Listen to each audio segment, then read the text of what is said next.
Whatever you have left over in your wallet from the Carney Chaos Wasteland of Saturday, head on to the Tron Express to define the future as we head into WrestleMania Sunday. We got beasts, rulers, best in the world, and tribal chief, bitches, brutality, human bodies flying in and off ladders, and we're even going to see somebody whoop that trick. Maybe. There's so much more as we come together for episode 150 of Cindy Predicting for WrestleMania Sunday 42 Las Vegas, where it is anybody's game. Let's go ahead and get right into the discussion.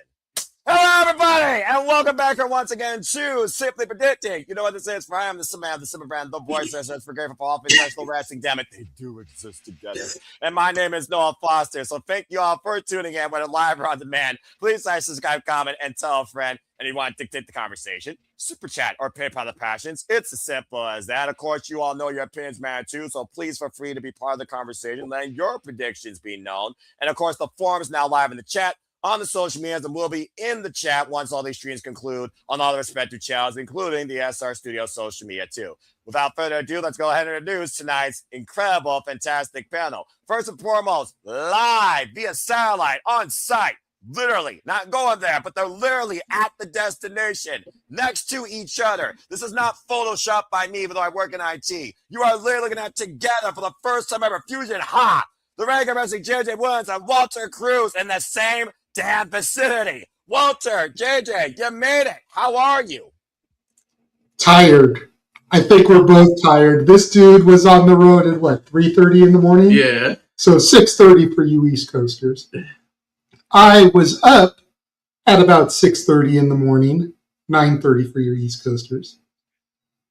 You know, between a roughly 9.5, 10-hour drive from Northern California to Vegas, 3 buses combined for about 5.5 hours from Victorville to Vegas, because I had to take 1 bus to the post office, 1 bus to downtown Victorville, and then jump on the Greyhound. Damn. But, you know, we've been saying it all afternoon since he got me at the Greyhound station. It's surreal. We've been talking about this since the multiverse of media first formed, about all of us coming together at some point and doing a stream together. And because of all of the loyal viewers subscribing to Rage of Wrestling and him hitting that goal that his wife set, at least 2 of us are now here in the same place at the same time.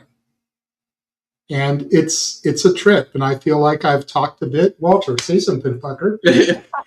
Get up. And go figure, it's the 2 people that Noah always jokes share a brain. Right. That are here Now they together. share a room. Now they share a damn room. Something happened when we were in the car, and it was the fucking same thought. We were like, yo, we were brothers in another life. You know what? I would have questioned it, honestly, if I didn't know you all beforehand. But again, congratulations. Thank you so much for being part of WrestleMania. Again, have the safest, most wonderful time in and out of every wrestling show and wrestling meetup live as your itinerary truly begins tomorrow with Put Mania. Stay tuned, folks, for further information regarding everything that we're going to do at the Super Live Studios. And of course, I am never alone. And as they just talked about, the genesis of the journey, for in the beginning, there was only one person that defined a confidence, that defined a faith in us, that defined an encouragement and inspiration in us, and sometimes 0 fucks. I wouldn't want him any other way. He is not nobody I know that's famous. He is truly a humble man, a simple friend, a mouseketeer for life that works in the most magical land in California. It would not be more fitting to have on Predicting WrestleMania Sunday under this stage of development for our super reliable studios than Jeff motherfucking Meacham himself. Jeff, how are you? It's been far too long. So, just so we're clear on an intro, I got compared to God. I'm told I work in the most magical land in California. It's not the San Fernando Valley. Some of you may believe that because of things that go on in the valley, but he meant Disneyland, folks, just so you know. Because the valley's a whole other magical land of stuff that some people get arrested for, especially people that work in extreme promotions. Anyway, but I digress. Yeah, it is. I said it in our group chat talking about all the 42 watch-alongs we're doing this week. I could not be more proud as the founder of the feast, as JJ tells me, to sit back and just see everything that's unfolded, as JJ mentioned in his tweet, in the last, almost 2 years since I was slapped on the wrist for daring just the gall of me to use my own name as my YouTube username, and Google telling me to go fuck right off about it. So, we should have been dead in the water at that point. And instead, the majority of you guys came together instead and were able to pursue and persist on without me being the primary person. And each of you in the Central Bible Studios has taken on their own responsibilities and responsibilities of others that I could never have foreseen would have to be a thing.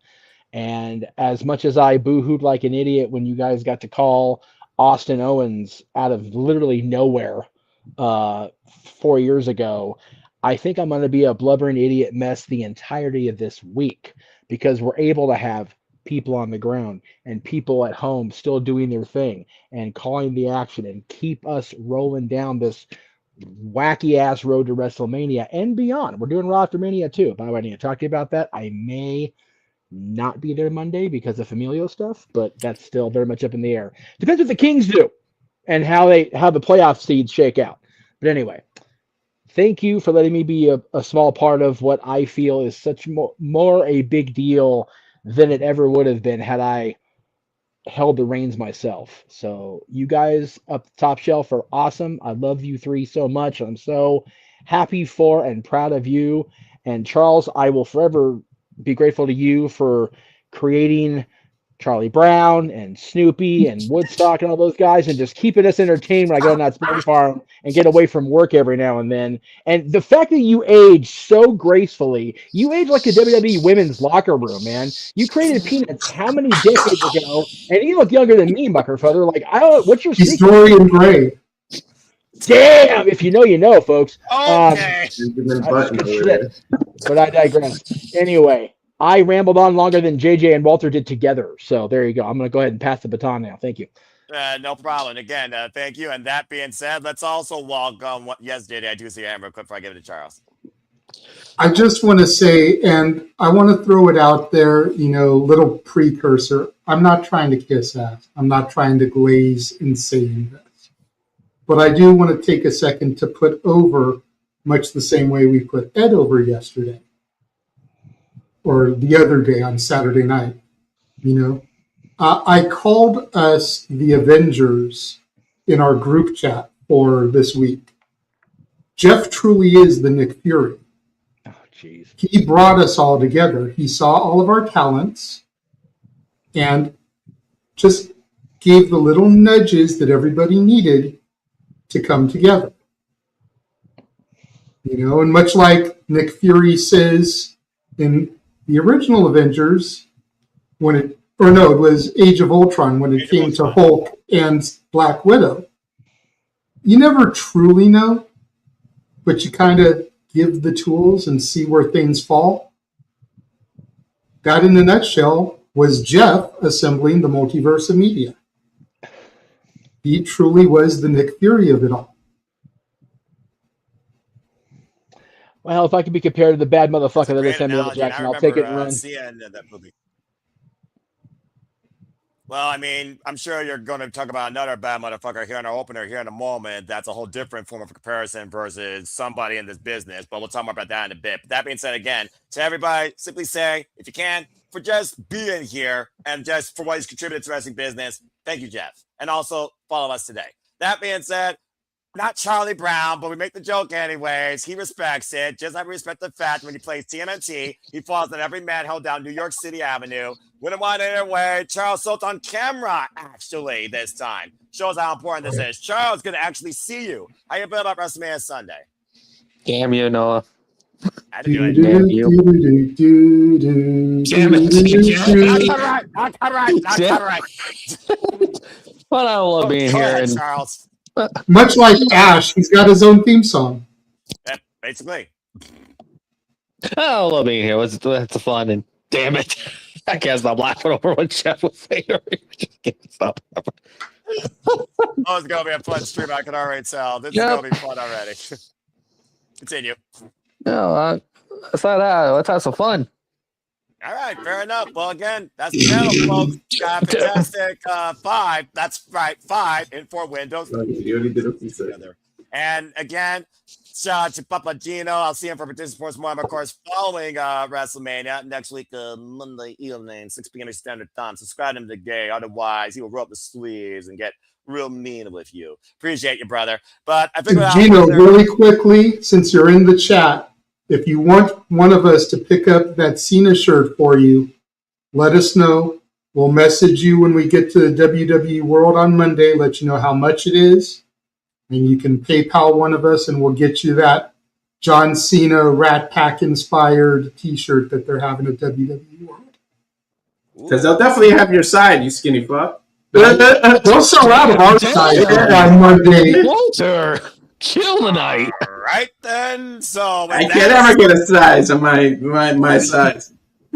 To be fair, it's also probably my size. So yeah, but Charles, you've been basically, you're in for the party, and Papagino, you've been encouraged. Shout out to Steve, another friend, of course. He's almost with the No DQ. Great to see him as well.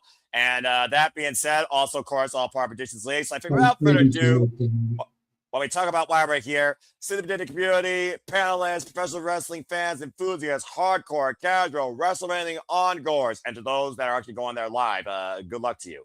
Let's get right into it. So again, this is WrestleMania Sunday, WrestleMania Vegas, WrestleMania 42.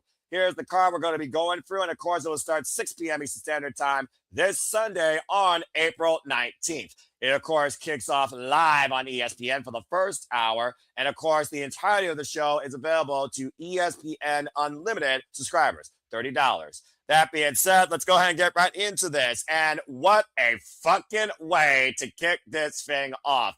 We got the ruler, the destroyer. We got literally the man that held down the black and chrome since he's existed in professional wrestling, existed in NXT, versus 25 years unmatched. The beast, the conqueror, Brock Lesnar versus Oba Femi. I cannot state enough what this, as Jeff's going to put it as he kicks things off, this guy did in 3 minutes on Monday night and 4 weeks on the main roster. It is bloody insane. But let's go ahead and get right into it. Brock Lesnar, the guy that we've known, who's literally been a standard of his own for this business for the last 25 years, has done it all. He was the 1 in 21 and 1. He is an NCAA collegiate champion. He's IWGP champion. He's WWE champion. He's a UFC champion. Oba Femi, he's a shot put champion. He's NXT North American champion. He's NXT champion. And in 4 weeks, with a powerbomb, a clothesline, a face-to-face, a chair thrown in the Beast's face, and a 3-minute promo to Paul Heyman, he has got to be the most confident, push forward. Some might say it's got to be obvious he should win this or going to win this at this point. Candidate to ever confront Brock Lesnar in the ring. And now they're going one-on-one for the first time ever. What could be the last time ever, considering we're thinking about Brock Lesnar's future. Not to mention, this is literally opening WrestleMania Sunday. So keep that in consideration. With that being said, let's go around the horn and see if you think that the ruler will conquer the beast incarnate, Brock Lesnar, and win this war that he has brought forward. Shout out again to the 20 of you that put your predictions also, as well as, of course, the performance live, including the two most of No DQ. Con Andrew, Dave Scheffler, Walter Cruz. I recognize that name from somewhere. Our Canadian friend Ash. Even Ash got involved in WrestleMania, folks. Just saying. Shout out to our baddie friend. This match is brought to you, by the way, by the Jeff Meacham Network. They're going to do pointless sponsors. They're going to do realistic sponsors, damn it. And also, Christopher Rocks, Alistair Keeper, and others. That being said, Jeff Mother Evan Meacham, you have called this man a damn motherfucker since the first day you saw him. Now he's on the grandest stage of them all in WWE against the Beast Incarnate. This could literally be do or die for the greatest commodity in modern day WWE that they could have for the future. So bottom line, Jeff, does Femi beat Brock Lesnar and conquer him? I remember a call. I forget what WrestleMania match it was. It may have been 18 when he was facing Ric Flair, but I distinctly remember JR calling Undertaker the baddest man in the land. And at that point, he was.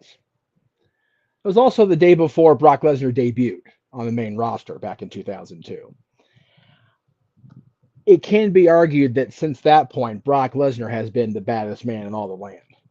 That guy, he took an 8-year hiatus, but it wasn't exactly a time off, picking flowers and going on strolls with his wife. He was, hunting his own food in Canada and in Minnesota when he was living there, and going into the octagon and whooping ass there. Brock Lesnar is no small mountain to conquer. He is the baddest man in the land.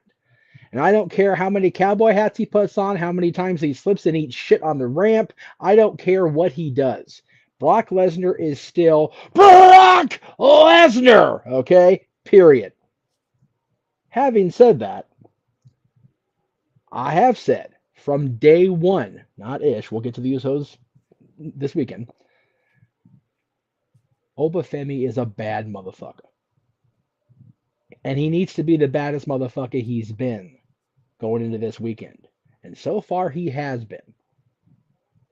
I don't care how loudmouth or more loudmouth Paul Heyman gets. I don't care how confident Paul Heyman appears to be or how badass Brock Lesnar continues to be. Those two are worried. And I say that because Paul Heyman offered to take up being the advocate or the counsel or the wise man or the oracle or the whatever the hell for Femi after he loses to Brock Lesnar. No, Mr. Heyman, as Cody Rhodes would say. I think you need to worry about how your best friend is going to pay his bills when he's laying in a hospital bed in downtown Nevada after Femi whoops his ass. The show is not opening WrestleMania Sunday because Brock Lesnar, if he doesn't main event, he's going on first.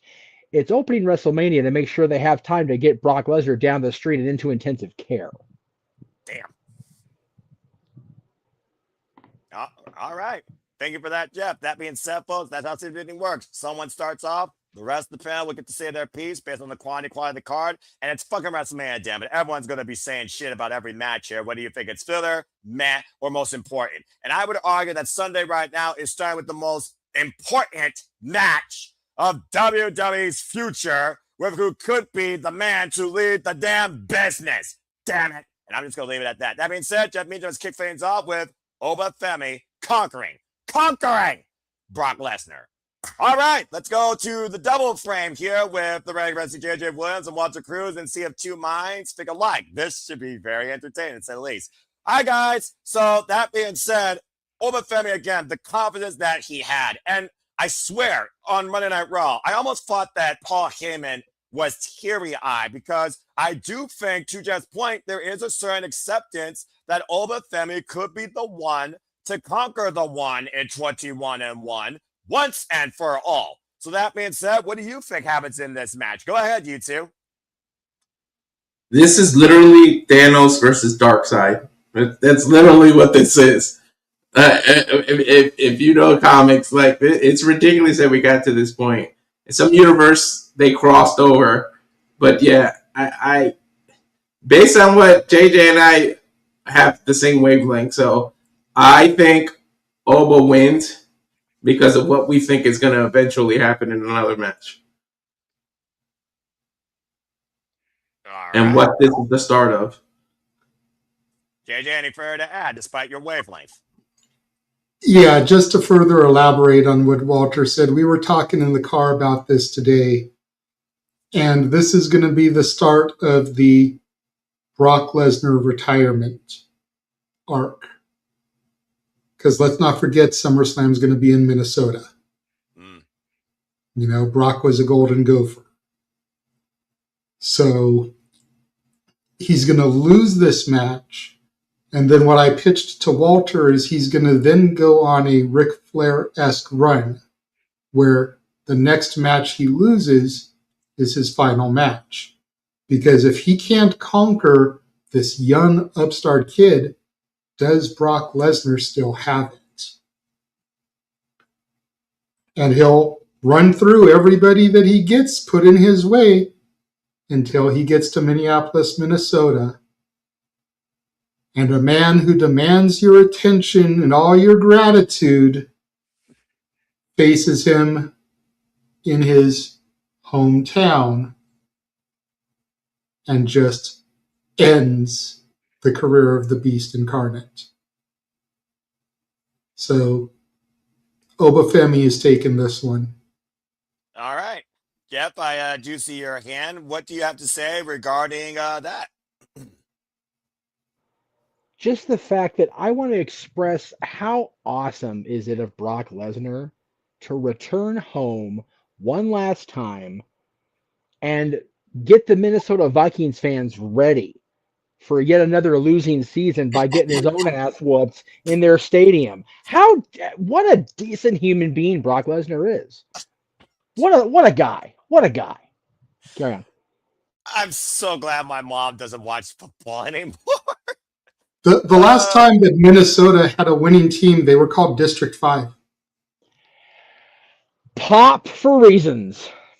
All right. And with that, you can get more of those sports takes courtesy at Stat Please Points. tell me you get that reference, Noah. I'm starting to think about District 5. I feel like I know what that is, but I can't think of it right now. Please tell me that when once you were a wee lad, you watched the Mighty Ducks. I think I did when I was a young Disney kid. I think I did. But again, it's been so long. I mean, the only duck thing I remember is Darkwing Duck, the only duck that mattered to me. Okay, well, I'll accept you on that. But if you've never seen the original Mighty Ducks movie, you need to go watch that. I don't watch movies. You know that. No. Okay. Noah, I never tell you have to because you're your own person and I respect your choices and wishes in life. Yeah. You have to see this movie. If Aaron Rift can go to a hockey game and fall in love with the sport, you can watch a fucking hockey movie. Valid as hell. And hey, you know what? I know a guy. I'm in tight with Coach Bombay now. We've got a rapport now. So you gotta make me look good in front of my people here. You know what I mean? I'll consider it. All right, that much I will say. I'll consider it. Bullshit, Maybe the I'm here for it. the next middle Ella comes over because she's a modern day Disney girl. I'll bring There up you this go. Disney Panther and see if she'll even sit down and watch it because she will actually give me a reason to watch something Disney with her. I'm here for it. All right, very good. Thank you for that. Shout out to You've got to give the people what they want. All right, I'll try and see if I can do that more than enough here. Things I do for friends. Shout out to Arlene Dominguez in the chat and Ribshot. Ribshot also following the JJ Walter Cruz wavelength of ESP, saying that Gunther retires Lesnar. Again, folks, to be determined, Pokemon black screen, ... yellow text. And Arlene saying, but should win, but I think they're going to give it to Brock. Okay. I love when super predicting is not unanimous. Brock legit thinks he could beat up everyone. I doubt he'll ever agree to does he still have its storyline. Never say never, Ribshot, and this is the WWE. They're willing to do anything for a pop, a moment, or a ticket sold. And also Safet is right now busting over in the gut. All right, Charles, with that being said, so far, according to 20, it's not unanimous. 50% went with Brock Lesnar. 85% though went with the ruler, Obafemi. What Obafemi's done, though, like I said, in a month, if that does not care to be in the next big thing, I don't know what does. So, Charles, what do you think? Easy enough. Obo's win this. And as far I'm still might be the only person on the planet still thinks Gomes going to tap on Brock at SummerSlam. Clean as a whistle. You heard it here first. Someone time Jeff? that. What? I mean, And you're not the only person that thinks that, I am Charles. here for it. Thank Not only you. did he lose but he taps. Like, I am here for that. That if nothing else makes Gunther, that makes Gunther. Holy shit. Exactly. When was the last time Brock Lesnar tapped out? It's got to be either Angle or Undertaker, right? I'm pretty sure it is, though. Yeah. Angle. It's got to be Angle. Well, Angle did it for sure. I just don't remember if Undertaker got a tap out from him when he made that comeback after the streak loss or not. Like official. Oh, with the choke that he did. Hell's Gate. Yeah. Hell's Gate. It was a And pass you know out. what? I think Undertaker tapped to get Lesnar to break the hold. I Yep. think is what happened. SummerSlam. Yep, you're right. Yeah, okay. Yep, Okay, yep, so yep. Angle's the only one to make Lesnar tap on WWF. Listen to me, Jesus Christ, I just reverted And- WWE television. So hey, if Gunther does it on Lesnar's way out, Gunther doesn't have to retire anybody else ever again, ever. He's Fact. made. Did he who shall not be named ever make him tap? I don't He think did. I don't. He did. Why he should not be named? I don't think Benoit ever did make Lesnar tap. That I remember. Actually, he did. And he Survivor did? Series, that Okay. Survivor Series match, he made a tap out clean as a whistle. Wow. Oh, Benoit's the one that made him tap at Survivor Series. Okay. All right. Man, time's Well, crazy. okay, so nobody in living memory except Kurt Angle. So there you go. Yes. Yes, basically, yes. Okay. That was a So now dick- you Lesnar tapped to himself, basically. valid. Hey, you know what? If Benoit can capture the world championship, I having it float from the garden to, or if Orton, never mind. You know what I'm trying to say. I know. So you're- Randy Orton walking down the ring in Toronto, Ontario, Canada, in those god-awful peach trunks, finding the title in the ring and then ascending the turnbuckle and posing with it. That's what you're trying to get at, right? That's what I was trying to say. If that can happen, then you know what? It was the Invisible Man, that son of a bitch. He's going to retire Sandman after having made Lesnar tap out. That bastard. You dear beastie. We still need that rematch with the Invisible Man, the Invisible Stan. Hey, you I know don't what? want Invisible Man on my dude. He scares me. Like he already beat up my guy Jason Strife. Poor Sam, and I feel so bad for him. And there's They one did a person- watch along of that match last night on the GCW World podcast. Is that not some shit? I That told was you. awesome. I I'm told about to say, yeah, for all we know, the Invisible Man is vacant. For all we know, the Invisible Man is right here. I was gonna say. Watch it. I'll We wait for are in you two- Vegas, and so is he. I'll wait for you two to make one mistake or something, and you'll probably smash your pulls with a chair or something that you know about. It might happen.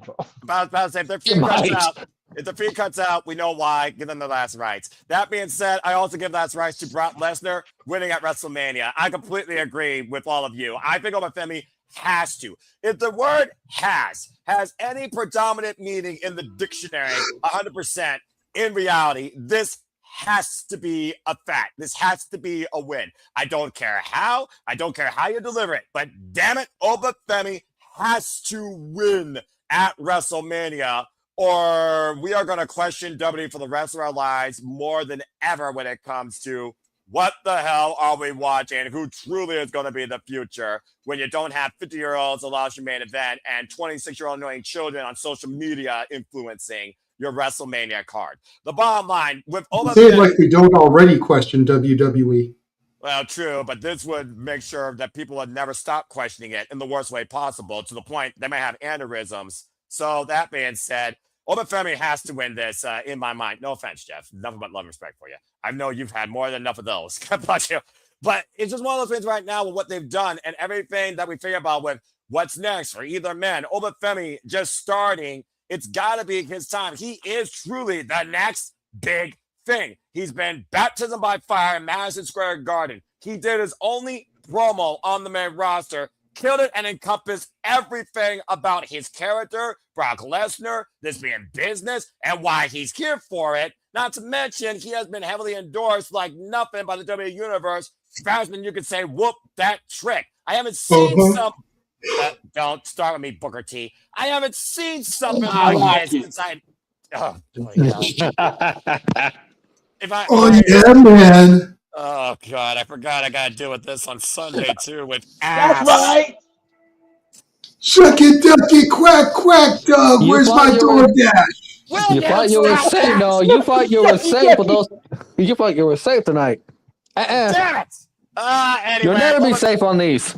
Ever. I'm never safe when it comes to professional wrestling because I'm a fan of this crazy shit. That being said, Femi wins. It's as simple as that, 110%. If that don't happen, good luck WWE.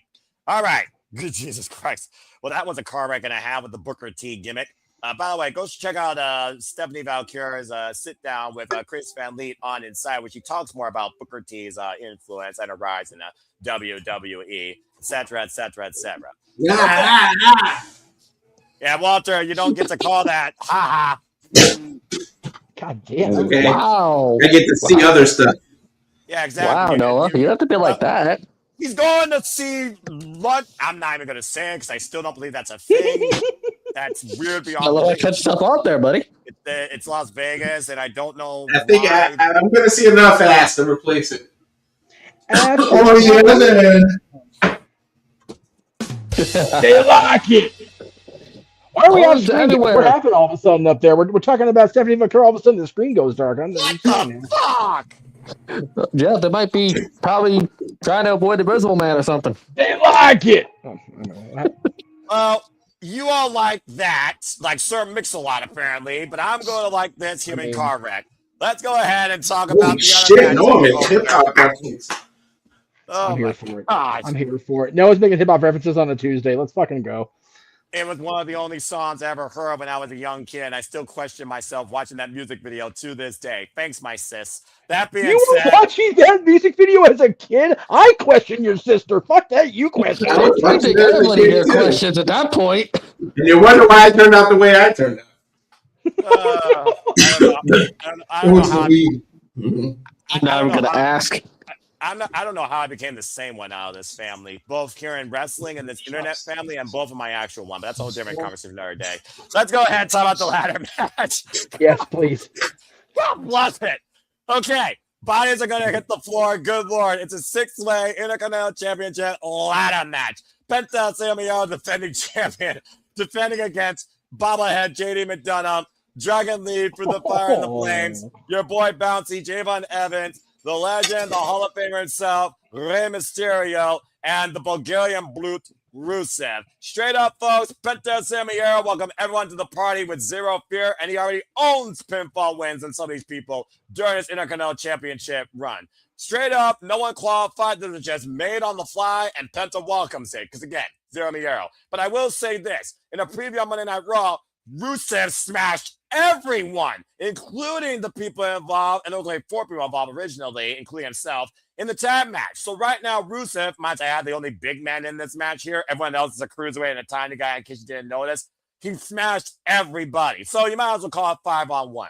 Now, the beauty of these multi-person matches, as no DQ tradition, since the field is 6 or more, you get 2 picks. You got your secondary worth 1, your primary worth 2, and of course, you know the only way to win these, climb the ladder, seize the gold, and survive the trial up to it. Because some people's careers have been shortened, if not ended, in this shit. At WrestleMania. Hello, Jeff Hardy and Edge. That being said, let's go around the horn and see what you all think. This time we're going to start with, well, you got to pick 2 picks. Why not have 2 men try it first? JJ and Walter, go ahead. What are your 2 picks for the Intercontinental Championship ladder match? See the Well, the same thing. I think this is going to be one prediction where we disagree on stuff, at least on one of the picks. Fair enough. There's something in my gut that says that this year's WrestleMania is going to be a, for lack of a better term, a youthful ascension. You know, we've already got Oba defeating Brock. There's a good part in my soul that thinks that, you know, the bouncy one Your boy. is going to take the Intercontinental title here.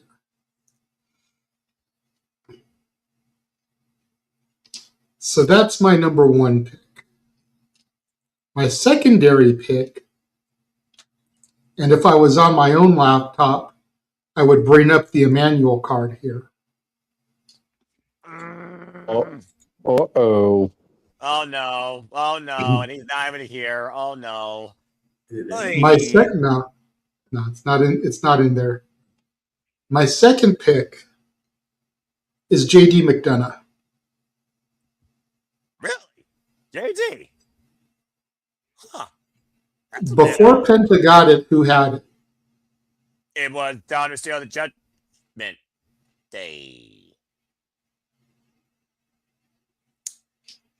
Thank you. Damn it. So yeah, I think it might go to JD. All right. Especially if, what we predicted yesterday for night one happens with the women's title. Then Dom's got the AAA Mega Championship. JD's got the IC title. And Liv will have the women's World Heavyweight title. Oh, wow. A little bit of a faction ownership here, including the women. Mm-hmm. All right. Fair enough. Well, because, Sorry, go ahead. We can't have Oba Femi, Javon Evans, and Trick Williams all win because, Triple H doesn't like. Never mind. And Brock Lesnar doesn't. At least that's what the IWC always tries to tell us, Oh, God. And Brock doesn't have a title shot to ruin. Fair enough. Noah, stop me when I'm telling lies. No lies detected. Yeah. I don't know if JD McDonagh can climb the ladder and actually pull the belt down because the weight of his forehead might make him flip forward. God damn it. Didn't want to, you fucking idiot. And we can't have Penta retain because he's teaching kids to throw game signs. We've both been doing that for the last damn decade. Continue. But no, my number one pick is actually Penta retaining because I feel like they're going to give him a little bit longer of a run because I think they're going to give Rey Mysterio a solo shot because they're going to do Penta versus Rey Mysterio for the IC title at either Backlash or SummerSlam. They're going to give us one of those big marquee matches, and I'm here for it. Those two going at it one-on-one for the IC title. There's no my mask has to be on the line. Just two luchadores going at. So I want to see Penta retain and do that. And then my other one is Bouncy. I think he's the youthful moment, and I think that the machine is behind him, so to speak. So for him to get that IC title, eventually that man might even be WWE. They might reverse what they did to Kofi. They realized the mistake they did to Kofi because of what Randy Orton said, and they might reverse it with this guy. Wow. And that's why Kofi keeps trying to recruit him. I mean, yeah, good point. Because Kofi Kingston has been very influential in Javon Evans, or at least try to be on Monday Night Raw. That's a fair shout. Well, and I think that the reason Penta's going to lose the title is they're going to use this to put the brothers together. Well, they haven't been together yet, and again, Rey Fenix nowhere on the card. And last year, Lord knows the tag division needs it. What tag division? That is especially with all the work in AAA they're doing. You put them together, and you can have them on all the brands, all the brands. And damn it! And other promotion. All right, fair enough. Well, that being said, interesting picks. Charles, I will say this: when it comes to the primary, the majority are actually going with Tide, your boy Bouncy, and Penta El Cero Miedo. So it seems like those are the key two to think about. It might be a future one-on-one, honestly, waiting to happen. So, Charles, I'll land to you next. What are your two picks towards the WWE Intercontinental Championship ladder match? Do you have a new champ? My first pick was Penta, and my second pick, damn it, JJ, I was going to play that manual card first. Well, there's only one. I was going to go with JD. My second pick. See, in another life, Charles was the third little brother to us. Apparently. The Three Musketeers, the Three Stooges, or Huey, Dewey, and Louie. You decide, folks. Still. Well, Noah, life is like a hurricane here in Duckburg. Exactly. Oh, my God. Not copyright. Anyway, continue, Charles. I'm still going screw it. I'm going with JD. Still my second pick. Screw it. By the way, if you dove in a boat full of coins, you would break your neck. But anyways. That's valid, by the way. We don't want to know how you know this, Walter. Cartoon physics, folks, don't exist in real life. And if you think they do, then you need to seriously go to a real school, not chase you. Simple as Yeah, that. physics don't exist. How Just look dare at you? Looney Tunes when they don't realize they're falling until they look down. You're right. How Then dare you, Noah? I will Stop stand by what I disrespect to chase stand. you. Never, damn it, never. All right, thank you, Charles. I basically was thinking the same way. I was thinking Penta regardless, because as soon as Ray was saved from retirement, get that graphic off the screen. Damn it. No, never. The keyword is never. Anyway, as I was so rudely interrupted, Penta and Ray is a one-on-one match waiting to happen. They teased it last year, for Pete's sake, at the Royal Rumble when the two-man started as 1 and 2. Ray being the most influential luchador, arguably in WWE history, towards anyone Latina or Latino now, including La Catalina that just joined AAA, might as well be WWE's version of Mina. You're welcome, Walter. Basically, I just feel like that Penta right now has been riding this way momentum. It's going to continue to, and I don't think they're going to turn this guy heel until he loses the title. Best chance to turn him heel, he loses the title to his idol, Estilo Nielo. And Penta knows how to go dark if you watch Lucha Underground, folks. As far as the second, he's been on the Royal Rumble. He's been in the chamber. He's been bouncing up and down over the scene. He even was damn nearly this year's last Iron Survivor. I think you're onto something here with Javon Emmons, though, because I think there's a lot of potential. And again, Javon is also my second. It's also one of those things right now looking at opportunity to see what Javon Emmons can do with the Workhorse Championship. How does he work his way up when you think he could be a Kofi Mania moment with actually something more than 100 days behind it? I think Javon's got all the potential in the world. And truth be told, Penta, he represents AAA and WWE, okay? He's defended against Dom, defended against El Grande Americano. I don't know if it was the original or the new one, though. I'm still confused by that. Dragon Lee. There's only one El Grande Americano. There's 2 of them now. There's 2 of them. We just There's talked about only this. one. No, there's not. I'm not going down. I'm not talking about this. The last time you had an eye exam. El Kiko del Vikingo, and like I said, he's been a great champion. So, yeah, I'm going with Penta and Javon in that order. And it wouldn't surprise me if most people did that. As far as secondary, Jeff, the secondary always is like one of those things where you just like, throw caution to win or try a wild card. Don't go necessarily with the secondary safe bet. Kind of all over the place here. There's Javon, there's Penta, and there's even Rey Mysterio, who we really haven't talked about. That was just adding himself to the equation, honestly, at the last minute, where we thought this year Gunther was going to retire him. Jerry's still out. They can't trust him with that title. You look at him the wrong way, he's injured. Truth be told, how many times his knee's been injured, but he did 362 surgeries on the same knee. Oh, bloody hell. Literally, he's missed more WrestleManias than he's been in because he always gets hurt right near WrestleMania. And here we are in a ladder match. So, again, valid. Jeff, what do you think here? What's your thoughts on this field and your 2 picks to seize the gold? Do you got Raven in it at all? I don't like going last because all of my jokes are already used. Anyway, because my secondary pick was going to be Rey Mysterio's right knee actually survives the match, but that's just anyway. Look, You always have his left knee. I didn't mention his left knee. His left knee might not survive it because they have to go back and forth. Right. Continue. Okay. Let's see. I'm gonna say my secondary pick is JD McDonagh, just to be that guy. My first pick is going to be Penta to retain. However, there is a thread that I'm going to go through, and if I may be so bold as to dictate the pace of the show, Noah, I'm gonna say Penta retains, and then in the battle of the former Judgment Day brothers, the demon just destroys Dominik Mysterio. So Dominik's down. He's just just crestfallen, even though he's still the AAA Mega Champion. Then we have Penta defend 1-on-1 against Rey Mysterio. And we have Rey Mysterio win it at that point, whether it's Backlash, whether it's, Money in the Bank, whether it's, some random ass Monday Night Raw. Mm-hmm. That's when we get Dominik Mysterio versus Rey Mysterio, because Dominik costs Rey, and it leads to Dominik's hair versus Ray's mask and career. Wow. That's what we do. So I am applying the Williams approach, long-term storytelling.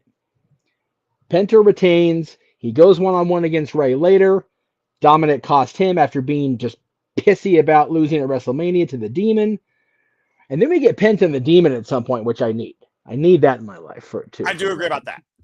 So Penta can retain until he comes up against the Demon. Because damn it, Bálor needs a singles championship. For the love of Christ, please. Even as the Demon, I'm here for it. But yeah, so my primary pick is Penta to retain, which leads to that long thread. But just for fun, I'm picking Jade McDonagh because I am actually okay with the Judgment Day staying intact and having him be champion, having Dom be the mega champion, and having Liv Morgan, who, by the way, I have now decided that for all my enemies that I still have in my life, and I know there are a few of you out there, here's the way to destroy me once and for all. You can ignite an eternal battle between my brain and my brain and my heart. Line up Liv Morgan, Charlotte Flair, and my girl Kristen, and make me choose. Spontaneous fucking combustion. Damn. Because Liv Morgan is just looking fucking ridiculous lately. But yeah, have Liv and JD and Dom all as champions. And then have Raquel be the next to be the Intercontinental champion. Or Roxanne. Well, I kind of want it to be Raquel so that her and Roxanne can implode and go against each other and then maybe trade it back and forth or whatever. But I think one of them needs to be out. There's too many alpha females in that group and something's got to give. And it ain't going to be fucking Liv Morgan, that's for sure. So anyway, this match, primary Penta, secondary JD. And then if we flow into the Demon versus Dom, I'm picking the Demon to win there. So there you go. Well, I feel, and that's why. Well, first off, bloody brilliant. And secondly, your mask versus hair match, that could literally happen in AAA. You literally would cross-thread the WWE Intercontinental Championship and AAA, representing both promotions in the storytelling involved in the WWE universe of promotions. So actually, that is brilliant. And let's not forget, the last time that Dom and Ray were sharing the ring in AAA, Dom had Ray literally braced around him the one title he never won, the AAA Mega Championship. But anyway, JD, I do see your hand before we move on to our next match. What you guys say real quick? If they're going to do that, I don't think they're going to do it in AAA anytime soon. Because if what I'm reading online is accurate, the next AAA show is going to be Noche de los Grandes. And it's going to be mask versus mask. Yeah, so I don't think they would run a mask versus hair match too soon after doing mask versus mask. No. I'm not saying they'd have to at least wait till next year's Mania. I'm not saying do Ray versus Dom right after. I'm saying, they can build that, Dominik's reascension to the top, defeating John Cena on John Cena's last PLE in November of 2025. Yes. They can do the mask for Ray versus Dom in November of 2026 or whatever. Have it be at Survivor Series or whatever AAA events that weekend or whatever, or cross promote it. Do something. People have been up everybody else's ass about, it should have been Gunther versus Ray. No, the way you retire Rey Mysterio is have Dom do it. Gunther doesn't need Rey Mysterio in his career. God damn it. Talk about the demon. That was a demon expelling out of Walter. Holy shit. You good over there, Walter? You good? You good? All right. You good? Goodness. What? The Invisible Man. I'm telling you. There it is. Say, damn, check that table he's at. Make sure there's if there's any goblins, throw down a 20 on it and see, bet who can clean it up faster. Anyway, my lord. That was frightening. Yeah, right. Okay, so demons. There we go. So yeah, it's like Ray and Dom can be way down the line. I don't know if you go into next year's WrestleMania because that's awfully far away, and you're relying on Rey Mysterio's knees to last another year. Which, let's be real. But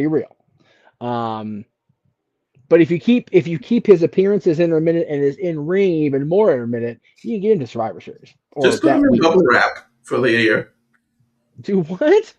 Put them in bubble wrap for the year. I got bubble wrap literally sitting right here from a package over there. Like, I will send it to San Diego. Fuck, like, dude. Like, Have it be like that movie Bubble Boy. Mm-hmm. You talking about the Hey, thick bubble wrap? Stacy Keibler was in that. Why not? WWE connection.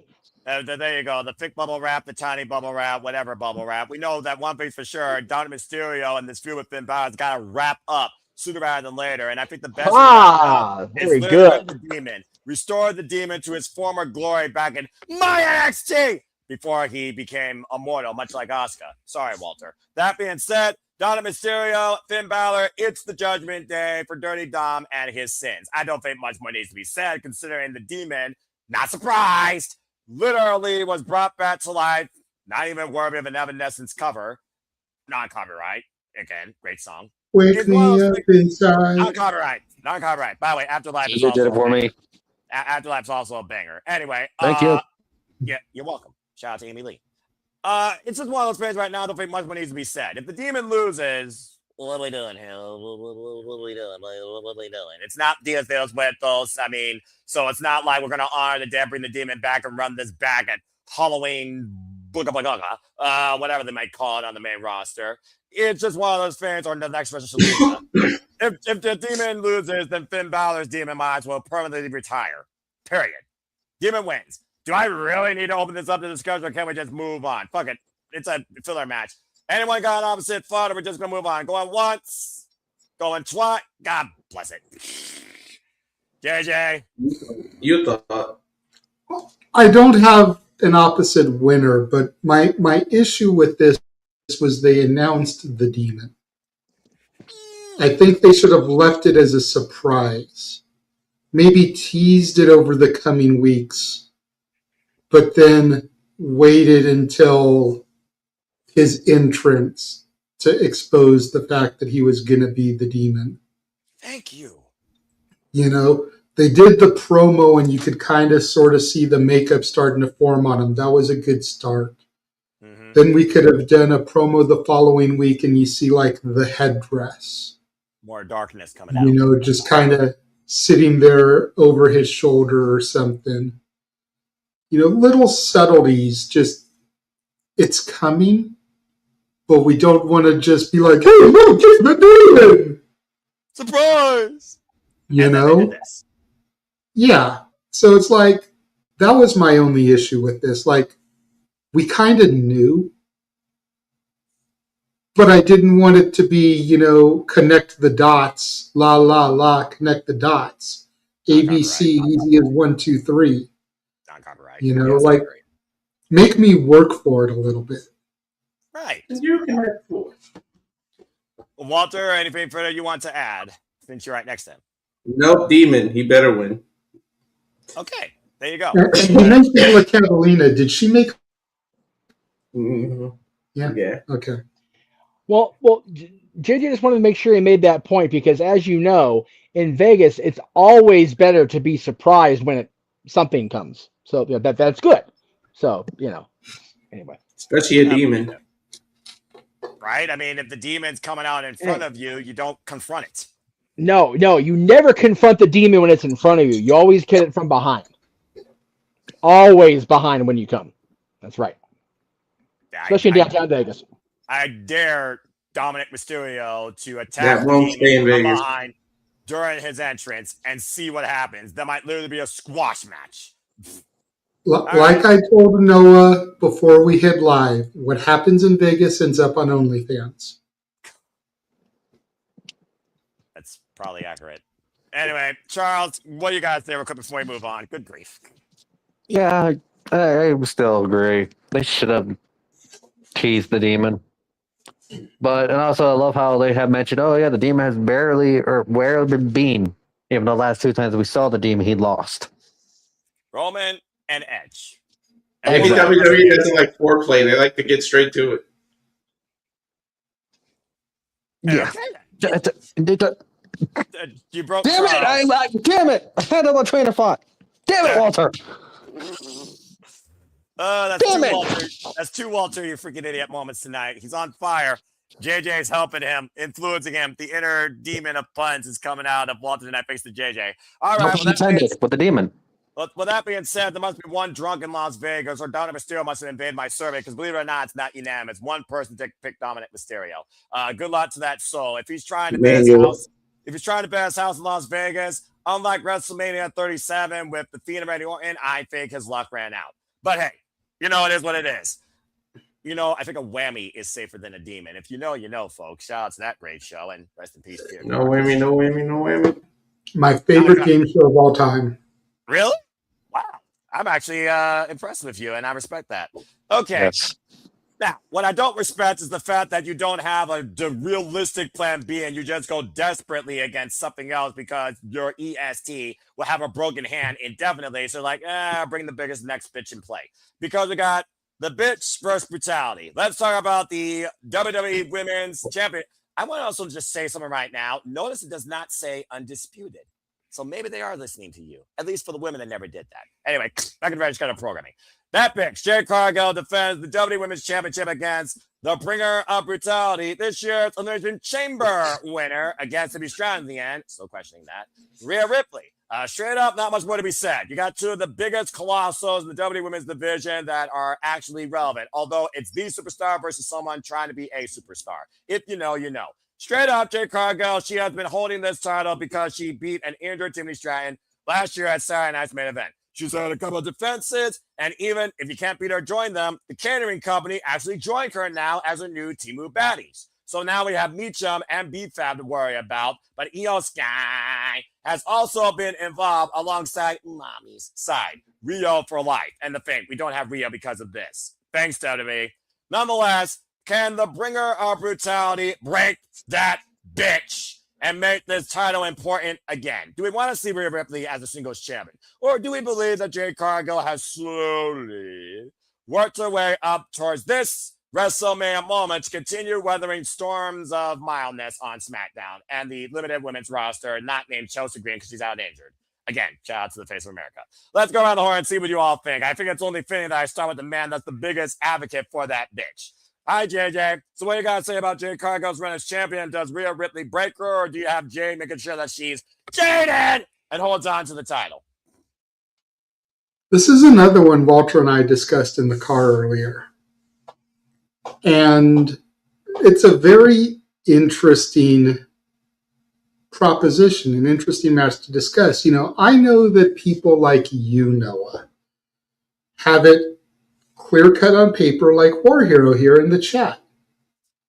Rhea, enough said, no questions asked. But I'm going to ask a couple of questions here. Go for it. Because you know me and you know the way my mind thinks. And sometimes I like to think about the one thing that you hate discussing when it comes to wrestling. Business.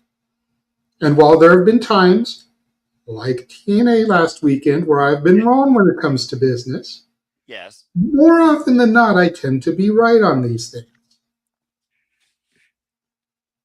Does Netflix want to lose Rhea Ripley to USA Network?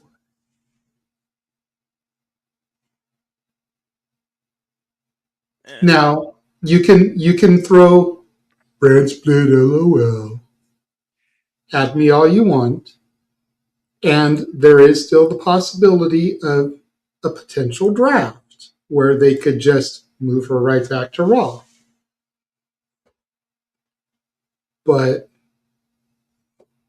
let's assume, and I know that's a heavy word because what happens when you assume? But let's assume that there's not going to be a draft anytime soon. Does Netflix, if you are Netflix, Noah Foster, do you want to lose arguably the biggest women's superstar since Trish Stratus to the other company's show, the other brand's show? No, that's why you do a transfer portal and you send Liv Morgan to SmackDown. And you once again do what you did before. You swap If factions. you're Netflix, do you want to lose Liv Morgan, arguably the second biggest star? Yeah, I can afford it. Can you really, though? I think so, because I actually would try to help someone new. SmackDown is the worst wrestling show on television right now. Damn. 3 hours. That's saying something. NWA Power is better than SmackDown. And they just lost EC3. Put that into the percolator, the crock pot, let it slow cook for a minute. Smell what the Renegade's cooking. I think Triple H is going to pull a Tony Khan here. And what I mean by that is, think back to when Jade was TBS champion. Think about all the times that we said, create an option C. Let her cash it in for a shot at the world title. Let her do something to get it off of her so that she can move up the ladder. And you were always the one to sit here and tell me, Chris Statlander is supposed to get the title when she comes back from injury. And they waited and waited and waited and waited and waited and waited and waited and waited and waited and waited and waited till Chris Statlander finally came back from injury. And then they had Jade lose it to her after already successfully defending it. Yep. They're waiting for Bianca Belair. Bianca Belair versus Jade Cargill is the match everybody wants. Once that match is over, Jade can go off into Never Never Land, and all you people out there that hate on her never have to see her again. People like me and Walter who support Jade will be sad because her sexy ass won't be on our TV anymore. You poor unfortunate souls. But once she loses to Bianca, she can disappear, never to be heard from again. They're waiting for Bianca. Whether she comes out to help Rhea here and even the odds, because to your point, Jade will have her baddies. Rhea has Io. She's not booked on the show. Man, but that's 3 against 2. Mm-hmm. Still need one other person to help even the odds. So if Bianca is able to come out and even the odds, even if she's not at 100% ready for a match yet, if she's at 75% or 80%, the Randy News Network with the injured shoulder, we can plant that seed so that at Backlash, King of the Ring, SummerSlam, we get Bianca and Jade. Jade retains. Walter, anything in that? Pretty much what we discussed. I figured that you shared a brain on this conversation with how deep you went. Bianca could come in back and whip her hair back and forth. All right, we'll see what happens. But it's also another one of those things. Rhea versus Bianca was a match people have also been clamoring to see since those two are on the main roster, and they were waiting to see that possibly last year at WrestleMania. And I'd rather see that match, my NXT, than the other one you're putting down, because it'll be far more competitive and driven. Because I'm pretty sure Bianca there is still pissed off at Rhea Ripley. So that's also another reason why I'm going with the superstar of WWE that got her spot at beating the Queen at WrestleMania 39 that this man saw live. Brutality for the win.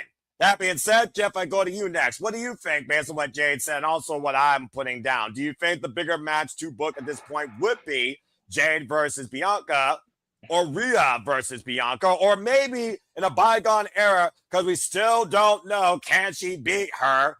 Rhea versus Io. There's more I see with Rhea being a champion again than Jade right now, in my opinion. That's another reason I'm going with Rhea. Long-term use, booking, not a one-off for a damn moment that might under-deliver in the long term of things, like Jade being an injured Tiffany. And Tiffany's not even on the card. Anyway, go ahead, Jeff. It's on you. Your thoughts on this match. There's a lot there. Okay. I think I'm more than Harvey did. I think I'm more than two minds here. There's a lot to unpack when you think about what could happen on Sunday. Mm-hmm. I love Rhea, and like as you said, I was there when her and Charlotte danced for the second time in Inglewood. It was so fucking good. Jeff, I still argue that's the best WWE women's match in history and the best WWE women's match in WrestleMania history, and it hasn't been topped yet. Last year, I Triple Threat came close. I definitely think it's in the top 5 of women's matches in WWE history. It's hard to argue against it being the best women's match in WrestleMania history. I and that's not just proxy bias. I think it was just that fucking good watching it back later. Fair. I see you at Said, the having said that, even in defeat, Rhea has been a badass across her WrestleMania appearances. Yep. I don't know if the character needs to be humbled with a loss, a definitive loss. I think Jade's character would benefit from a maybe not dominant, but a clear victory. And I do think that as short attention span as the general WWE universe is, I think they still want to see her and Bianca go. Does it need to be for the championship? Is my hang up. I think that battle is about more than the championship at this point because Naomi's betrayal set Jade on this trajectory, not necessarily to the championship, just on her own little revenge tour, much like Liv Morgan had her revenge tour.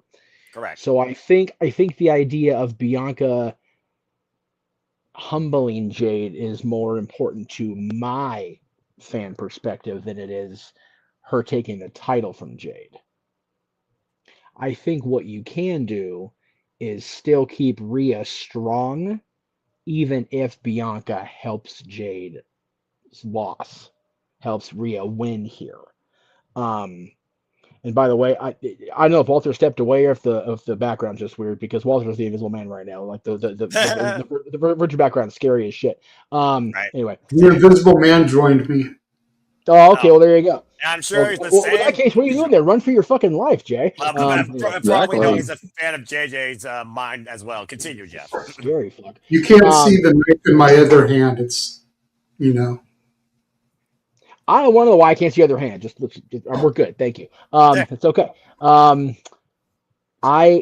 think that Bianca returns to cost Jade here. I hate that for Jade, but I think that Rhea being champion, and then you can twist the thread a little bit where Io didn't get booked.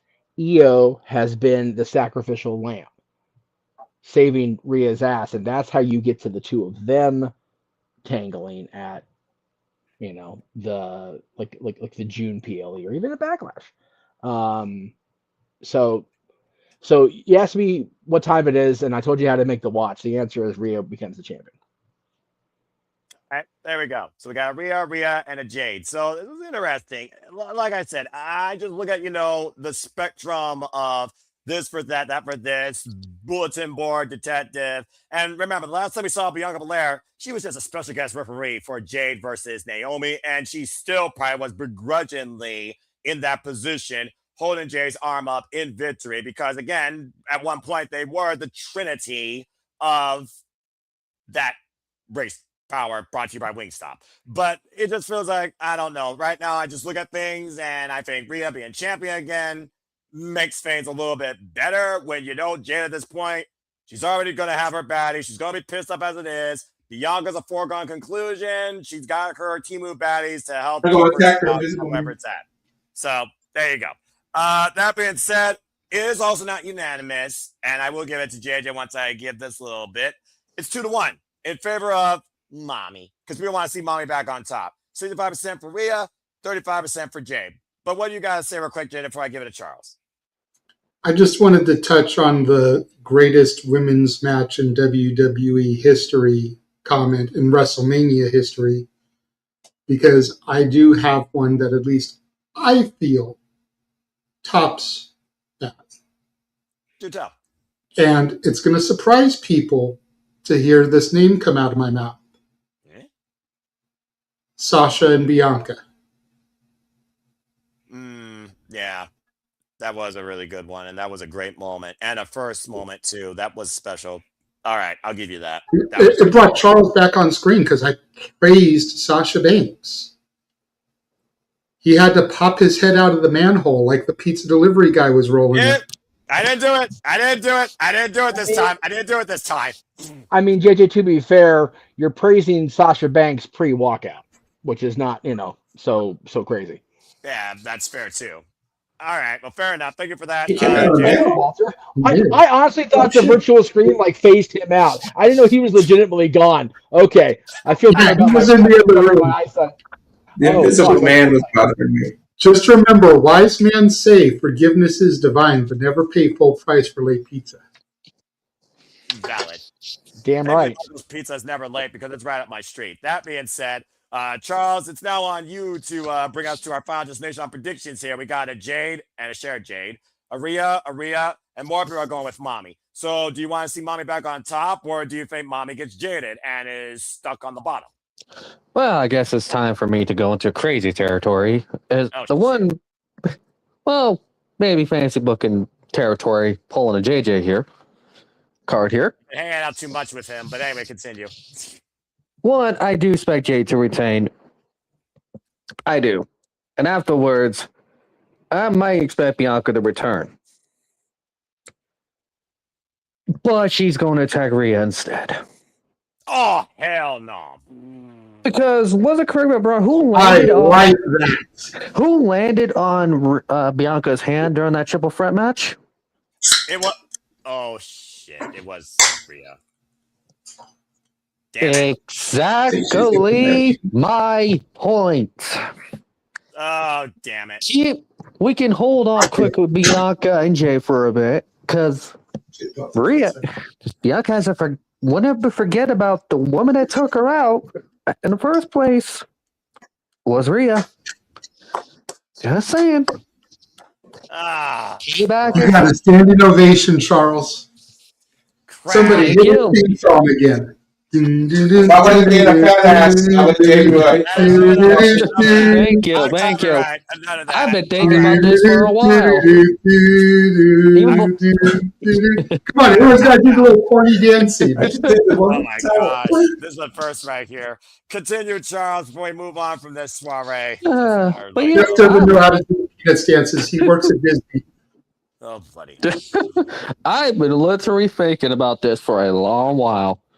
I'm like, he's got to do the hot dog dance. Oh, we got to do put some dirt and flies around your head virtually. Jump right now. Just do it. Continue, Charles. Conclude this. Oh, but yeah, I expect Bianca to return, but to go after Jade. Not Jade, Rhea. Because makes sense. Because Bianca would be like, I've been gone for almost a year now. And it was because of you. Keeps Bianca away from Jay for a while. Yeah, let that big pop happen and then let it die down and turn. And then it gives people something they've wanted for a while. Bianca is heel on the main roster. Which justifies and you can even bring up that you're ignoring her husband and everything. I mean, her husband's MIA, to be fair. Justified everything. Oh, there's too much justification for this now where I feel sick to my stomach that I'm like, fuck it, do I want the point or do I really want Mommy back on top? I like JoJo's point in the chat also. Why was the faction formed just for her to lose? Case in point. And this is not Bianca joining Jade either. This is more of, this is personal, going after Rhea. Desperate champion uses freaking stooges to keep the championship. A tale as old as heel champions itself. I get what you're all When you think about it, Jade really, her beef wasn't with Bianca. It was Naomi's the one that attacked her. Everything was Naomi. They really had no beef. It was beef by association. And give it time for the proper have a reason for the match to happen. But until then, Bianca deals with Rhea. Look at Charles. Wow. You get a gold star. Courtesy of Thank you. Chase University. Indeed. Believe. I can't even do Never. the hand thing right now. Get up on my phone now to do it. I'm But about to say never. And again, Rhea was petulant child to force her way into That- the match last year with Rhea. And get that graphic off the screen. exactly. Thank you, Noah, for bringing that point up. Rhea forced herself into the Bianca's business. Mhm. All And right. it makes full circle sense. I see y'all's point, but Arlene also just pinged in, and she says that mommy wins as well. So hopefully we're right. But that being said, the hell? That's an accident. Shenanigans. Who the hell Who's did that? pushing That was an buttons? accident. It was an accident. I was trying to click comments. All right. That Fair finger enough. alert. See? You're good. Fair enough. Thank you for that. Okay. But Damn that it, being Walter, said, quit fingering the button. Hey, wife's a few miles away. I can't finger anything else. Don't out yourself on the air, dumbass. Like, what are you doing? Jesus okay. Christ. So now we know what Walter likes to whoop. She's in the chat though. Apparently. Look at that chat. We didn't need to know that information, but we just did. Well, that Nice being job, said, Walter. why Walter likes to clap that like, let's whoop that trick and see what happens with the United States Championship, shall we? Jesus Christ. As Really Sami gonna Zayn, whoop that trick in a minute. oh God. If this Going back isn't to this. if this one isn't anonymous, I'm going to reach to the virtual screen and smack whoever picked Sammy. Oh yeah, man. Well, I like it. Booker T 1, 2, and 3, picking obviously Trick Willie, rapper not included. And I have to agree, as we talk about the rising stars of WWE, if this is a foregone conclusion, then somebody's smoking something not from Walter's farm. I gotta see Trick Williams get this championship. I think JJ said that Trick Williams has the potential to be a top babyface despite his pop and circumstance personality and the fact that Sami, desperate Sami, doesn't give a damn what the fans think while he was thumbs down taking Carmelo Hayes away from this moment, who worked harder this whole damn last calendar year than Sami has, pounding and whining at QB1. So yeah, Trick Williams wins. I'm going to start out with that. Now let's go to Booker T 1 and 2 for their prediction next. Then I'll go to your hand. Go ahead, JJ and Walter. Damn. Yeah, to what Walter said, I don't think anybody here is picking Sami Zayn, but what I see happening here is Trick winning, and then Melo challenges him. I like that a lot.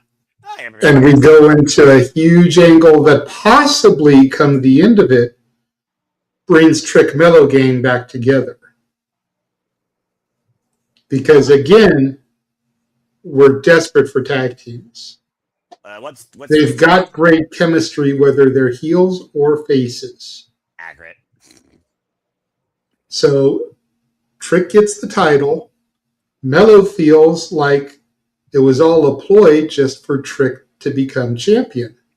Right. Trick cost Melo the title, cost Melo the rematch, took the belt from Sami.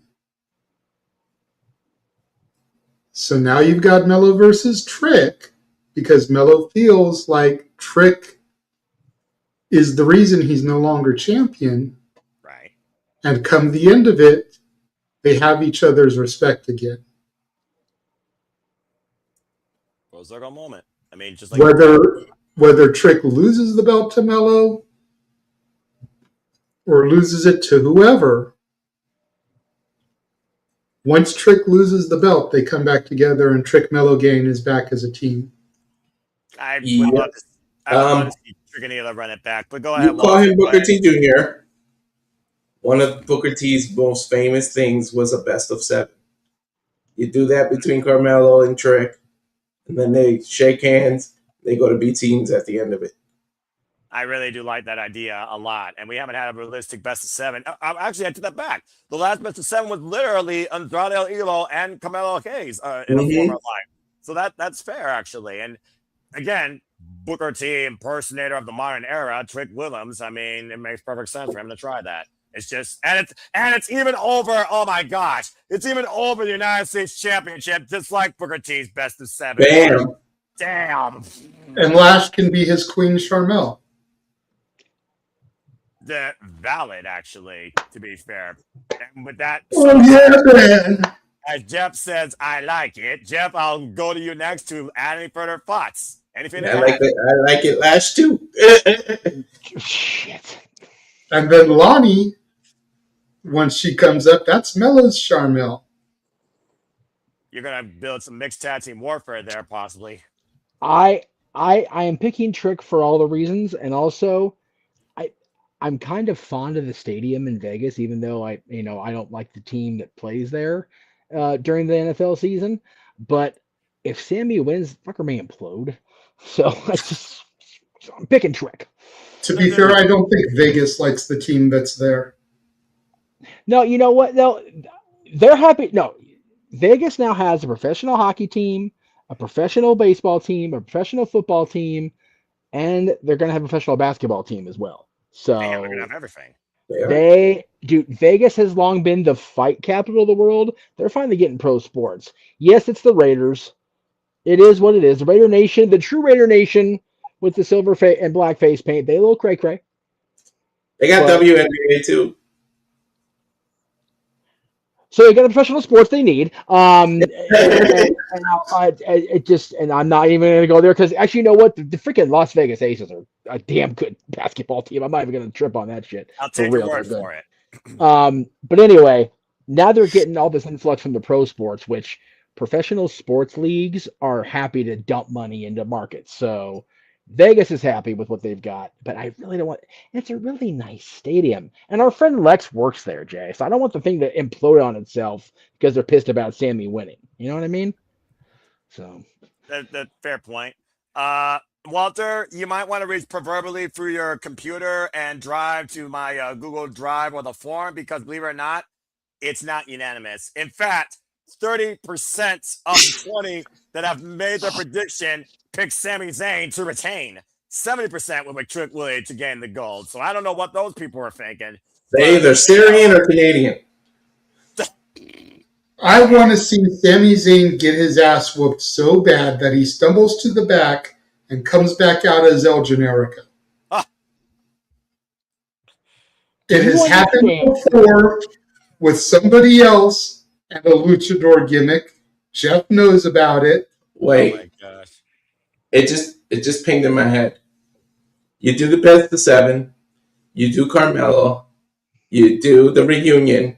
They are the team that's dominant, right? And Sami Zayn gets left behind. Then KO comes back, and it's KO and Sami against those two. You can only hope that Kevin Owens comes back Next year. I That's why you got to give it the whole year. You got to give it to him his whole year, at least. Jeff, yeah, do you have any computer? I was going to say, do you understand the kind of pop they will get from me if El Generico walks on WWE television? I will lose my goddamn mind. Jeff, I don't think you're going to believe you're watching WWE if that happens. Right? No shit. Yeah, for real. It'll be more than a generic pop. Yeah. Valid. That's valid. Olay! Orale. Charles, go ahead. Speak your piece now on this. Oh, this is where it's gonna be fun. I'm not picking Trick. Oh, there's one of them. How far is Vegas from Michigan? Except for one reason, I expect a double turn to happen in this match. Double turn. Where Sami goes full blown heel. Since he doesn't give a damn about the crowd, he's going to win by underhanded day. And also, thank you for that. Somewhat's a manual car, somewhat's not. And I expect this the Sami Trick feud to continue. Post-Mania, where Trick will get the title. Somebody whoop that Trick down there, please. That being said, Jeff, I saw your hand. What you got to say real quick regarding all that? I just have a procedural question. I've missed so many of these shows, and I do apologize for that, Noah. The mouse is a slave driver. What is the Emmanuel card gimmick? What the fuck is going on? So basically, the Emmanuel card is making an absurd prediction that will probably never fucking happen. Oh, okay. Okay. Got it. Okay. Just want to make sure.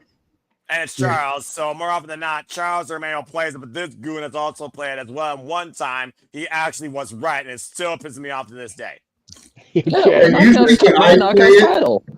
usually when I play it, I have the Yu-Gi-Oh card like face down that I'll submit at the end of my turn when I know what Noah's match order is going to be. God damn That it. way I can be like, at the end of my prediction, be like, if I play this card face down, That's wild. usually he knows that means that come the next match, I activate my Emmanuel card. He played the trap card the wrong orientation. It is not landscape. It's fucking portrait. You idiot. Woosa. Tranquilo, I am brother. not love how he's OCD, angry. but damn it, I used to watch Yu-Gi-Oh! I know what the damn cards how to play. Noah. First of all, breathe. Tranquilo. Bring it down a couple notches. Your blood pressure. Okay, take a deep breath with me. Ready? Fine. Echocardiogram on Thursday. I'm freaking fine. Bloody hell. I never played the card games. I just found an upside down card and I used it. Well, she freaking has. Shout out to the Tula who's actually Yes. Shout out to the mighty Pink Ranger. That's right. Yeah, Attila. And this match was brought to you not only by Whoop That Trick, but to that Raiders of Wrestling. Subscribe today when it's wrestling time at Raiders of Wrestling. There you see on the social medias. Our Mind Moving Pink Flowers fan will be back here soon at the Zimbabwe Studios. Please stay tuned as she continues also further occasional pursuits. Much like Arlene Dominguez. Much love to you, my friend. Cheers. And get that grabbing off the screen. And Noah, are you so confident that Charles is wrong that if he's right, you end up doing a peanut dance on the shenanigan? God damn it! You're really trying to go there with me for a WWE prediction? Full on Linus holding the blanket. You know another great game. You know what another great game show was where people thought I was the banker himself. It was hosted by Howie Mandel, and it had 2 words in its 4-word title. So here's your answer. No deal. That being said, moving on from there. Good bloody fucking hell. Whoop that trick. Don't let Charles be right. Okay. Well, we've had a lot of great fun. We've had some tomfoolery. These guys are literally live, sharing their brains side by side. Lord help us all. Datilla, you've seen a Charlie Brown cartoon before, right? You know when they're doing the dancing?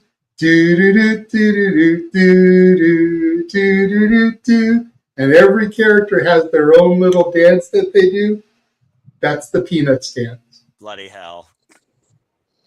Oh, that would be even better, especially since Noah always wears suits. Have him get on his computer desk doing the Pee Wee Herman. I like that. Hell no. And that also, and tequila also ties into the Ninja Turtles. Yes. Ninjutsu.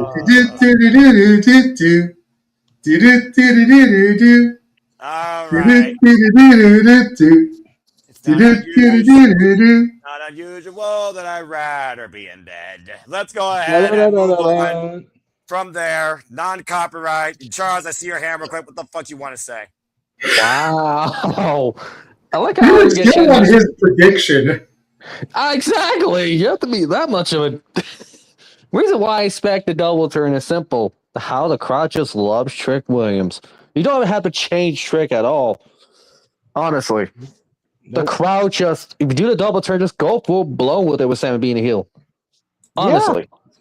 Literally. All I need to do. Because Sami needs to change up a bit. So it's like, lean into it. And also, thank you, Phil, for that one. I know that reference too. It's not like us to say sorry. Exactly. Jesus. But yeah.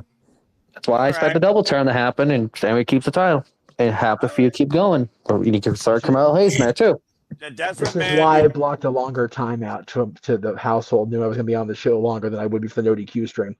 Yeah, exactly. And I saw how long y'all went on there. We're about to acknowledge our freaking match of the weekend. So that being said, thank you, Charles. And again, continue being crazy, but there's a reason why you're just an observer and not a participant in cleaning prediction leagues, and I hope you never change. That being said, Tatilla, stop with the Nickelback references, non-copyright. Despite the fact one hates them from Canada, people still listen to their music. If you don't, you're a liar, and you know it. That's why they finally brought Nickelback back to WrestleMania. What a fitting theme for once, not the weekend, for Pete's freaking sake. Anyway, that being said, going into the weekend. That you don't want us to do more Nickelback references. About to say, too bad. Stay tuned, folks, tomorrow when the Simple Level Studio starts their watch-along schedules for all the following shows. We got Burn it to the Mania, ground. Dragon Gate, Hybrid. That was such Just a good look at call. photographs. I'm sure you'll get more than enough photographs in Las Vegas where you want to be a rock star. Thursday, of course, we have Progress, WID Showcase, House of Glory, and Ladies Night on Title Match Network. Friday, it is a GCW collective with Lucha, Bloodsport, Spring Break. We go to Juggalo Championship Wrestling, and I bring you Japanese wrestling coverage with Stardom. And, of course, it all bleeds into WrestleMania weekend with more GCW and Wrestling at the forefront with FE Special and the Immortal Clusterfuck. Again, the GCW Forum is live here in the GCW League. Again, JJ and Walter have a great time as we culminate things with Spark Josie, possibly, and WrestleMania Vegas. And that being said, let's go ahead now and move officially into our main event for the entirety of everything wrestling for fucking WrestleMania weekend. Las Vegas, truly go all in. Good luck. Let's see who you acknowledge, who is the best in the world, who fixes things or continues the way business should be run, in their opinion. It is finally time to discuss and bring forward Roman Reigns, our tribal chief, versus the best in the world, CM Punk, for the World Heavyweight Championship. How can envy and humility belong in the same sentence?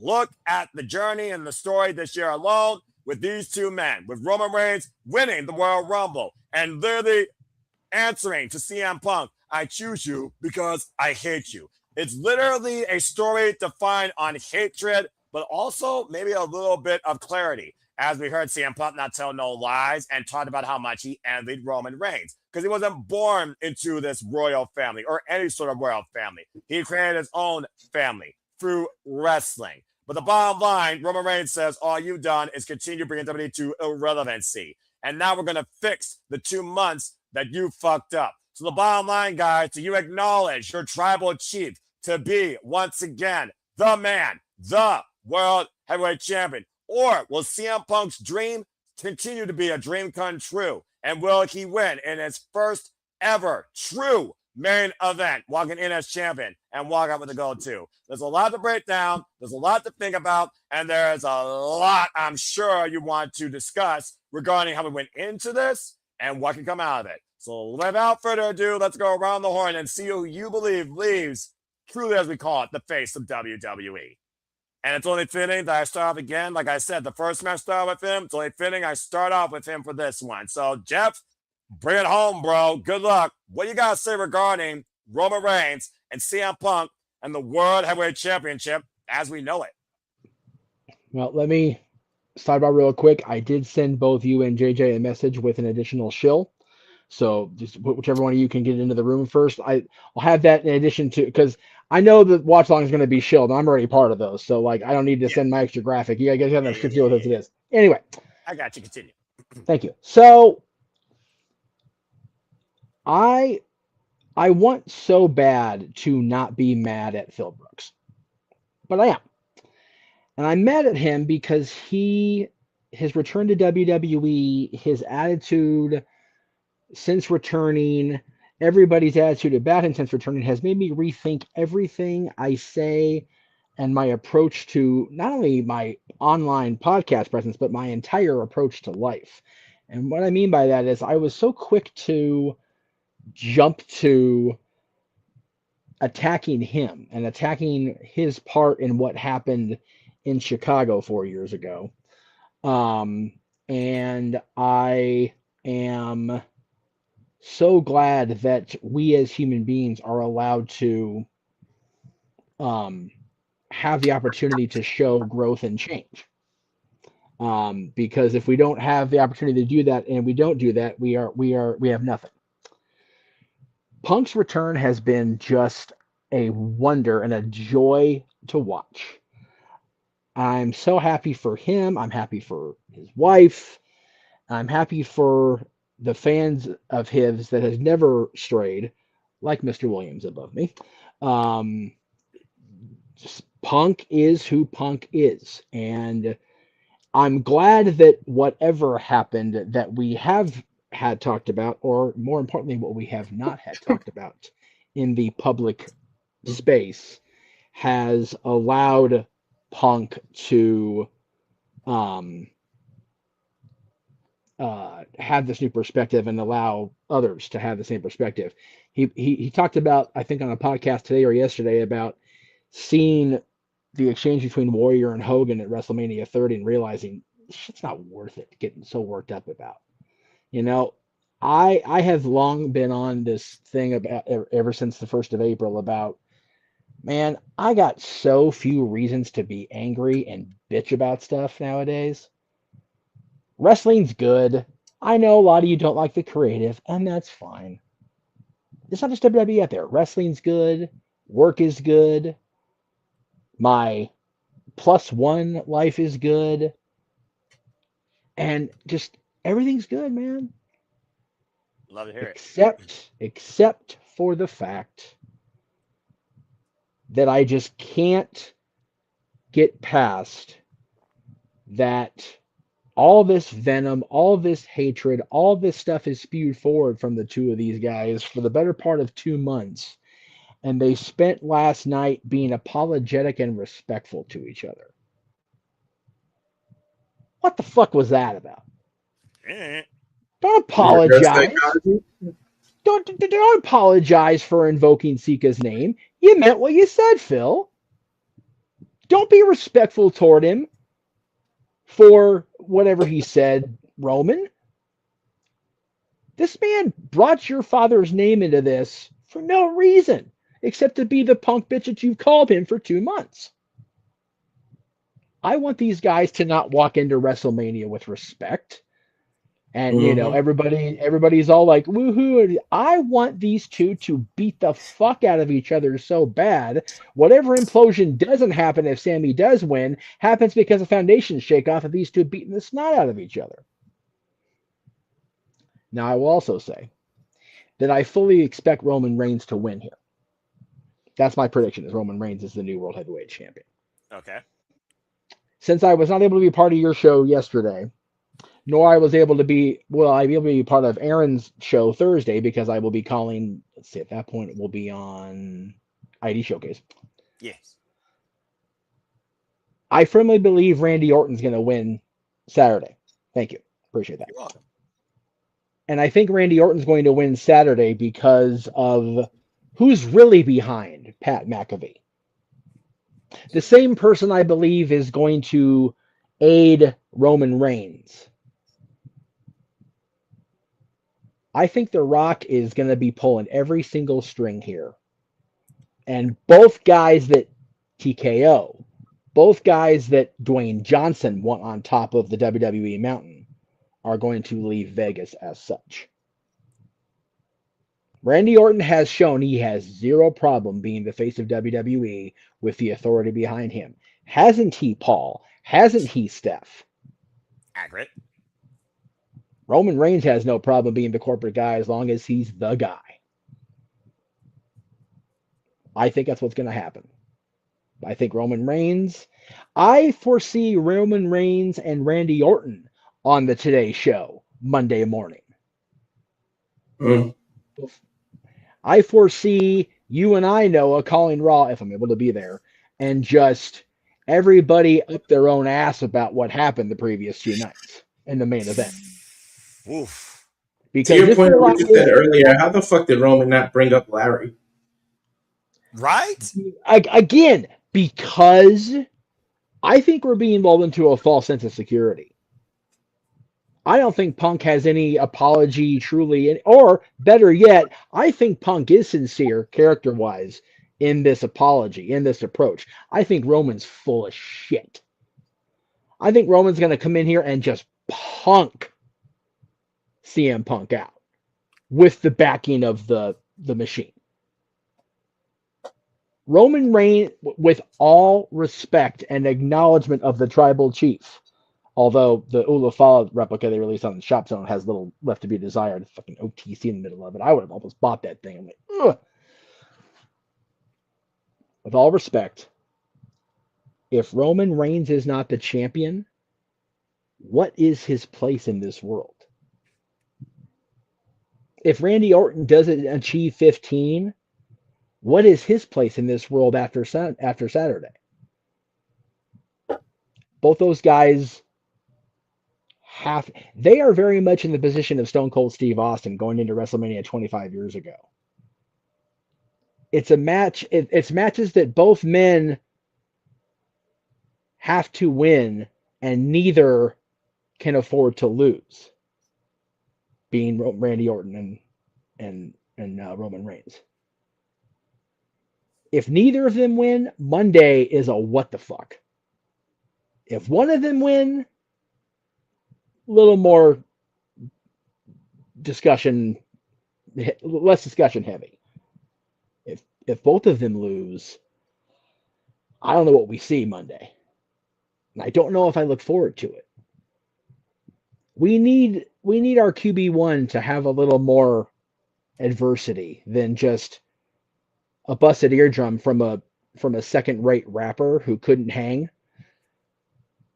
And we need Punk to have a little more callousing on his already broken up body. So Roman Reigns walks out as champion, as does Randy Orton the previous night. TKO fully takes over WWE, then it sounds TKO fully takes over. People are sick of the authority figure thing, and that's fine. We can still have Pierce. We can still have Alvis. That's fine. And whether it is The Rock or not, I think we need the need to hate the champion and enjoy the chase. We didn't have that going into SummerSlam last year because everybody was so happy that John was getting one last run, as lackluster as the heel run was. We didn't get that after Rollins cashed in because he was gone again with injury before too long. I need as a fan to just be so will somebody just beat this motherfucker already? Mm-hmm. I know we had that for 4 years with Roman Reigns. And I even know we had that with CM Punk in 2012. But I need it again. I need it again as a fan.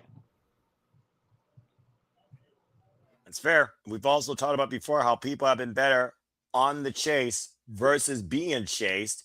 And John Cena, Cody Rhodes, they very much fit that mold. With CM Punk, though, the jury is out. And again, it took a lot, besides the Seth injury, if not that most first and foremost, to bring us to this point. When we were thinking about WrestleMania before, let's call it what it is, just after SummerSlam last year, what were we thinking about WrestleMania?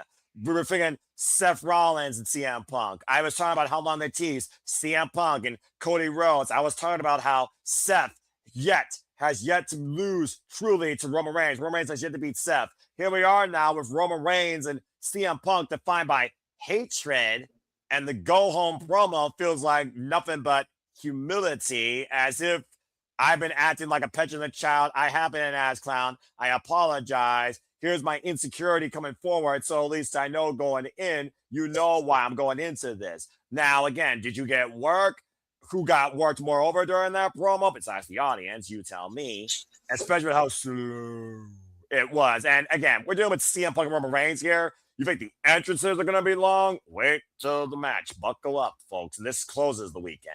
But that being said, thank you for that, Jeff. He has Roman Reigns becoming the new World Heavyweight Champion. Woof. Well, 2 brains and 1 body in 1 room. What you got to say regarding that? Either one of you kick fans off and follow that shit. I think Punk retains because I think the whole Reigns having a story backup isn't done.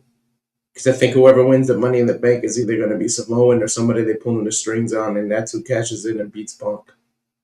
I think it's going to be the Money in the Bank that he finally gets. And plus, he's done it twice himself and cashed in on somebody. So I think it's going to come full circle. Whether it's Jimmy or Jay or somebody, which I don't see Jimmy doing it, but hey, maybe they want to reward him for having a new kid and he needs that money. they do love him. So we'll see. But Jay was heavily involved in the story. And he He even used his real name. He said, "Go get him, Joe," when he was outside the ring. And he's distracted by this LA Knight. Let's say LA Knight and the Usos lose at WrestleMania. God, Jey Uso might have a foot snap, realize that he has a chance to do something, win the Money in the Bank, and cash it back on CM Punk. Or vice versa. You could do it with Jimmy or just somebody you don't expect from a Samoan dynasty. Or handpicked if you're going to bring The Rock back in the story. Somebody he handpicked. So I think the hero story of Punk on Raw is going to be told, while the heel TKO story is going to be told on SmackDown while Orton has the title. Plus, you got a built-in, you don't change your ticket prices, you're just going to blame TKO. You have it built in by saying, hey, Orton's the champion TKO, it's not us. We had somebody try to represent WWE and he failed. Fair enough. And again, to think last week, CM Punk literally saying, I'm going to stand on Roman Reigns' throat and blast in TKO and Pat McAfee on ticket prices. And now it's like, okay, play ball. Let's not hate. Let's I shit you not. I thought on SmackDown they did that. Pat McAfee was the heel and did that 25% off. I thought Punk was going to come back on Raw and do like 30% off. Like just to fucking one-up him or something. That would have been brilliant. All right, then. Well, that being said, JJ, I will also say this. More people acknowledge Roman Reigns winning. 60% versus 40% in favor of Roman Reigns winning the World Championship. 1,300 or 400, excuse me. One of those two numbers. 16 days of absolute dominance. And I want to just also just pick points of CM Punk when he also talked about this. This is pro wrestling, not cinema. Many people thought Roman Reigns' run was cinema, including you. The fact of the matter is CM Punk says this isn't what we used to be. This is professional wrestling, damn it. And Roman Reigns wants to bring things back to where it were, where everything was worth the price, top dollar. It really does blur the lines between the corporate structure and who really the machine wants to back up or who wants to back it up. But that being said, JJ, you also brought a very interesting tail bit at the end of your predictions last night, much like Jeff, when it came to Cody Rhodes and Randy Orton. Now, whether or not you and Jeff talked about that behind closed doors, or, of course, further elaborated that with Walter, now is your time to bring that forward. So, cause and effect, based on what you said last night, what do you guys say regarding the World Heavyweight Championship? Well, for those that maybe didn't tune in last night, what I basically said was, to reiterate, Orton was going to win. And Orton is going to use the numbers game. Because he's got himself, he's got McAfee, and who knows, to Jeff's point, if there's somebody else pulling the strings behind McAfee. Whether it's the most electrifying man in all of Hollywood, whether it's somebody who, here comes the money. Oh my gosh. It is Oh my gosh. We are going to be in Las Vegas. You're not wrong. And the house always wins. But that's the other company. Good. So I also mentioned that in order to combat these numbers, Cody may have a couple aces up of his sleeve, a couple of friends in low places, if you will. One who's absolute, one who's all ego.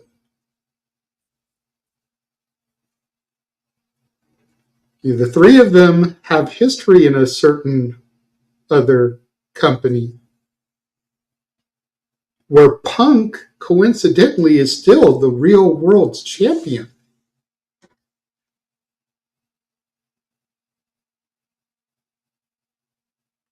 And the belt he holds right now is the World Championship.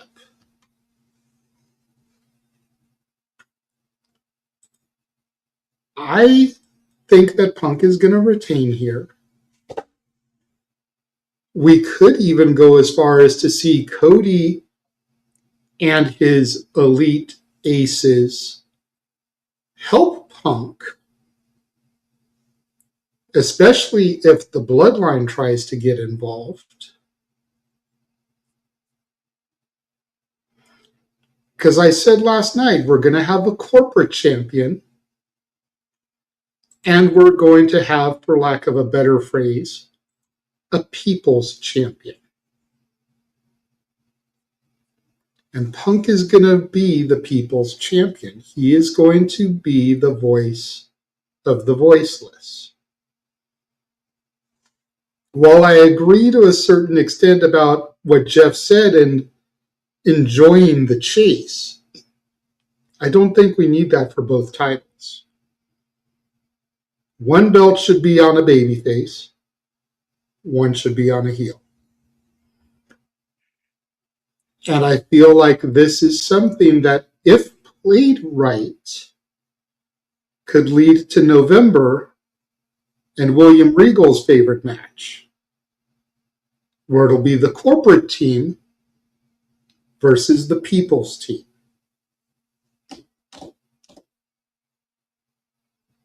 And we'll finally have one that makes sense instead of random thrown together. True that.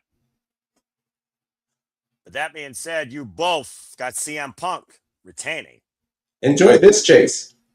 Yeah, that is the only chase that you should be enjoying, Noah. Yes.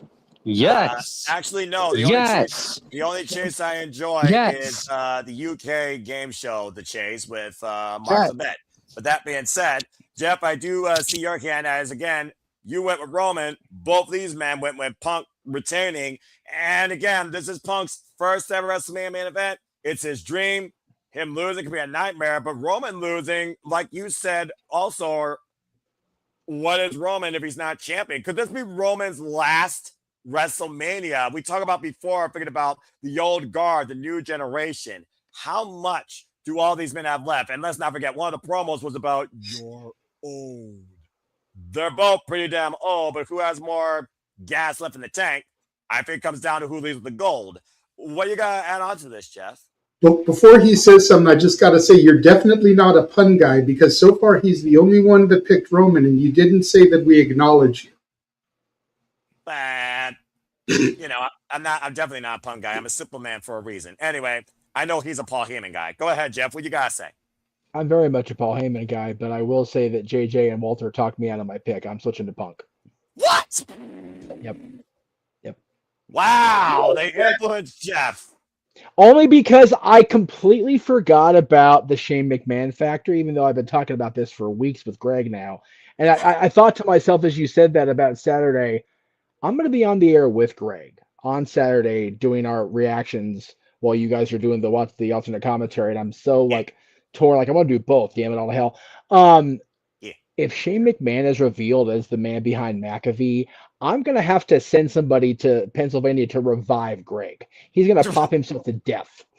Right? So, I'm just fucking saying. We know how much of a fan he is. I'm worried about the man's health. And I honestly, can we please actually have Shane escorted out carefully? Last time he was on television at a WrestleMania, I watched him blow his quads out in front of God and everybody. Shane, please be careful. Oh, yeah. I forgot. You did see that at WrestleMania 39. To the point where Snoop Dogg had to save his ass. Dude, when Snoop Dogg is saving the match, as he was, first of all, God bless Snoop for fucking being there in the moment, even though he was he was. He was. Let's recall what it is. Snoop Dogg, he was. If he's not, there's an issue. Anyway. A little bit more than half-baked. Valid. But yeah, I love. Thank goodness he had an ounce of thought within him. At least. Yeah. Go ahead, Jeff. So yeah, you guys talked me into it. I want the Shane McMahon scenario, and I want the CM Punk scenario on the other show. So yeah, let's fucking go. Let's do it. It's the one card in the deck. If we look at the 52 ways that this match could go, whether or not it's fair, outside, who's involved, referee bumps, what happens, all the way through it, some sort of unique situation during it, that if that were to happen, that could be a definitive way that I could see your situation. But it's also just one of those things right now, looking at what WWE is and thinking about Punk and the situation, was it meant to be, different person, the equation. I still have other thoughts, but again, Jade, I do see how we got to say real quick, and then we're going to give it to Charles. Because everybody has been calling it random. But I don't think there was anything random about Stephanie showing up. What do you mean? When she came out and confronted Cody that night on Raw, everybody in the IWC talked about how random it was and how they pulled her out of nowhere. I don't think that was random. She was there to plant seeds for Big Brother.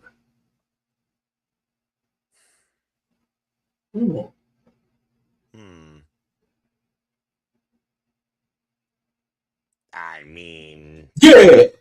her last name. It's kind of like the Who Shot Mr. Burns, where he was sprawled out on the W and the S, but you turn the W upside down and it was the M for Maggie. Yeah, I remember that episode. Both their initials are S and M. Valid. I think Stephanie was there as the decoy to plant the seeds for Big Brother Shane's involvement. With their fault, I'd be especially surprised. After the meeting with TK at that Texas airport didn't pan out to anything. Yeah. I do wonder, though, can Stephanie coexist with her brother, and can the three coexist, though? It's a whole different... I think they can now that Daddy isn't there. All right. Again, it's food for thought. We'll see. Again, this is Paul Levesque's third official, fully creatively made WrestleMania, and he's probably already turned the pages 3 or 4 times based on the injuries, despite the fact that one person might return on Saturday to exact revenge a little bit under a year later when he was part of another man's vision. But nonetheless, I do see what you're saying. But something to me right now just feels like looking at WrestleMania this year and TKO's hands in the cookie jar deeper than ever. I think they want things to go their way and what they want to represent them. And CM Punk said it. You're safe.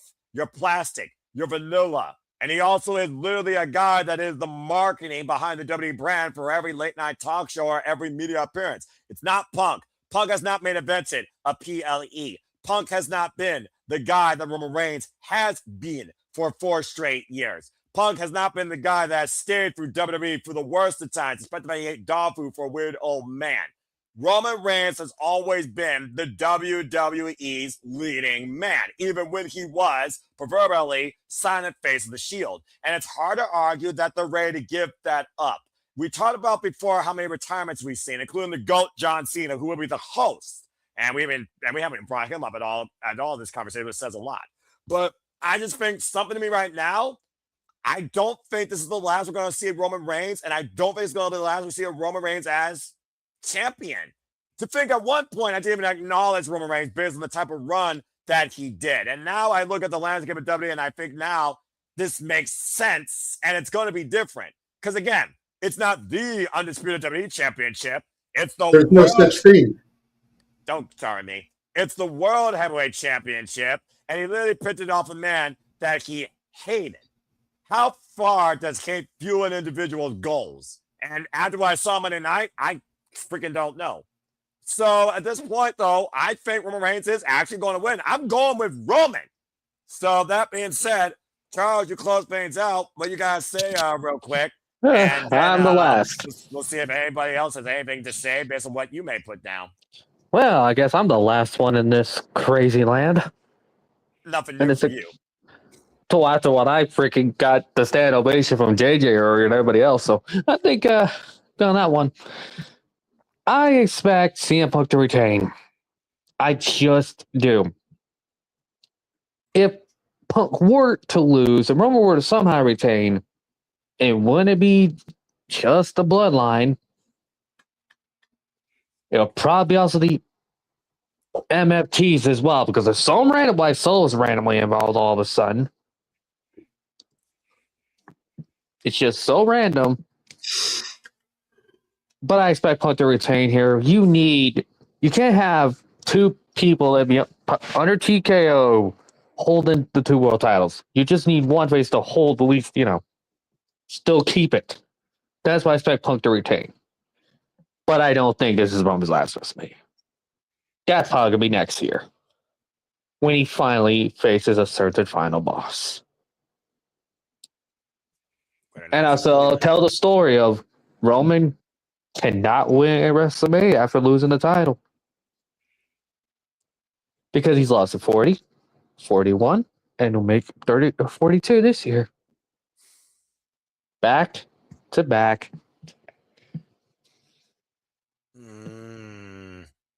I like that. Make it history.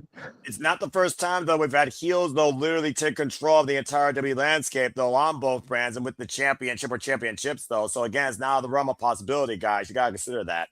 But I understand a lot of what you mean. But also, like I said, was Punk meant to be in this spot at this time? And has he, according to Roman Reigns, actually delivered, or has it been 2 months of irrelevancy? Holding down a spot that Roman Reigns is going to fix to put things back where they was, or what TKO wants. And maybe TKO wants things to be back what they was with a different person at the helm. I don't know. This is the one match of the entire weekend I'm the most torn. Screw the Pat McAfee angle. I was looking at Legacy when I think about Randy Orton and number 15. But this right here, this to me affects more of WWE, in my opinion, in the long haul, because who's been the biggest point to WWE's influence that became TKO? CM Punk. Ever since CM Punk came back, he's been the biggest needle mover, motivator, roster changer, or should I say, culture reorganizer that WWE's had in recent memory. It's just one of those things right now that I just don't know if Punk should still be the champion. And that's another thing I'm thinking about right now. So I think I'm still going to go with Roman, but I'm definitely going to pick this over. And again, folks, predictions aren't final for the weekend till 5 p.m. Eastern Standard Time, Saturday night, period. But that's all I got to say for now. But one thing for sure, we're not going to be looking at W the same way after this weekend, I think. And there's definitely going to be a lot of debate, some anger, and some questioning all ahead of the Raw after Mania. And I don't think it's all going to be for the better. Just saying. But what were you going to say, Charles? I was going to say, too, I just expect Jay or Jimmy to turn on Roman at some point down the line, because Roman has never really apologized for his past actions towards them. Do you expect the Usos to get involved in this? Yes. But may accidentally or purposely, depends, really screw Roman over. I mean, they weren't out there when CM Punk apologized to Roman about his father, questionable or not, Jeff, but the jury is out. And much to your point, cause and effect, if by some non-cursed miracle that YouTube Goonie and that viral disease and the other dude that has less pressure than a slow cooker on low actually beat LA Knight and the Usos, then you might literally have just made the cause and effect that affects the WrestleMania picture as we know it, and we encore a bloodline again. I really don't hope that happens. I really don't. I fear that this WrestleMania, even though both nights are dynamic, still somehow the results of Saturday are going to affect Sunday. And the Usos might be at the forefront of it. Yeet. No yeet. I was going to say exactly, but that Jay just said yeet before stopped me completely dead my tracks. 1 year later, folks. I'm just saying. Want to be out of my possibility. Well, one thing for sure, this WrestleMania has got a lot more of us questioning what the fuck are they doing. So I guess that's one way to draw ticket sales and investment, whether or not it's 60 or 40. We'll see soon enough. I expect a lot more lights in that building, especially when the sun goes down. Just saying. But that being said, folks, that's WrestleMania weekend. So what are your predictions? What's your outlook on TKO WWE as you know it? Will everything still be fine, or will it be a whole different state of mind for you as a fan? And honestly, for us going forward, watching Raw and SmackDown, we're live or on demand. Let us know your thoughts, your opinions in the chat or in the comments down below. And again, stay tuned for our watch alongs in accordance to what Jeff alluded to as well here at SR Studios 2024. Good luck to everybody in predictions. Again, the form is live. Your predictions are not final till 5 p.m. Eastern Standard Time Saturday night. And that's for the whole weekend. Both nights, period. Good luck to all. Let's go around the horn, plug and promote, get some last thoughts, and get the heck out of here. First and foremost, Charles, thank you. Good luck to you. I appreciate you. You're a much more reliable, friendlier, and I think less questionable observer than one person from California. Nonetheless, we appreciate you. Where can people find you? You can follow me on Grandel on Twitter and believe it, Chase you. No. And also, I'm still saying it. We need John Cena, Danhausen, and R-Truth in a segment on either night of WrestleMania. I fear that's going to happen. They need to do a can't see me joke between Housing and Cena. Yes, we need it. We need it. I don't know if Danhausen and John Cena should be in the same frame, let alone the same ring. I'm just saying. But okay. That being said, I called you out, by the way. well, again, I only know one person that we all talk about more than the other, and I guess one was a wrestler, the other one's a historian, and one stutters, the other one yells. So it is what it is. And again, I don't follow either. So there you go. I'll figure with that, Charles. Well, JJ, Walter, this was literally your kickoff before everything that starts for your itinerary tomorrow. Any closing thoughts? And if you want people to follow your YouTubes, where can they find you? Well, you can find Walter at Rage of Wrestling on YouTube. Please subscribe. Walter.cruz.940 Instagram. And on Twix, Twitter, whatever the hell you call it, X, Walter Alex Cruz. The Twix. And you can find yours truly, always believing in Chase University, on Instagram at the Renegade JJ Williams. YouTube, of course, is Casa D18 Studios. The X is Casa D18 Studio. No S at the end of the X account. Of course, Noah brought it up earlier. Follow the Simply Reliable Studios on the X at SR Studios 2024. We have a lot in store for you this week. I will run it down again when I close this thing out. And again, folks, buckle up. I'm not in Las Vegas, but we're taking you down the strip towards all things professional wrestling. Somebody say strip? That goes No, we don't. We got you to 200 subscribers. We don't need you getting kicked off of YouTube. Right. Jesus, Walter. No, we don't. No, that's bad. Mentioning that. But- That's a very bad sign of things to come. but- Good luck to both But of you yes, listeners. believe in Chase University. Never. And Charles, I raise you. Not only do we need Danhausen, John Cena, and R-Truth in a skit, but we also need to add Joe Hendry. He appears. I believe in Joe Hendry. Oh, the first. Shut the fuck up! Freaking dickhead. All right. I knew he was going to do that. I knew he was going to do that. And also not on the card, so that actually might happen. Because Lord knows. Just have Joe Hendry and John Cena point do the Spider-Man meme. And again, believe in Chase University and that very awesome graphic. The only chase that needs to happen. You can say whatever you want about Chase U not being an accredited university, Noah, but even you have to admit that that is an awesome graphic. I ain't admitting shit. All right, well, thank you for that. To tell us had two things. One, she sets up towards Walter and JJ, which I don't know, that sounds terrifying. They do on stream, be drunk on stream. That's number one. That sounds terrifying. I don't drink like that. Thank That Christ. just sounds terrifying. And also, this is a good point. I've never stopped believing in Joe Hendry, but I'm slowly disbelieving in TNA unless they bring back the bunny. And that's the only segment I care about. That being said, You've never stopped believing in who? I never stopped believing it. In who? Nope. In who? He's in NXT, so you don't have to worry about TNA. I believe he said he never stopped believing in Joe Hendry, but I could be wrong.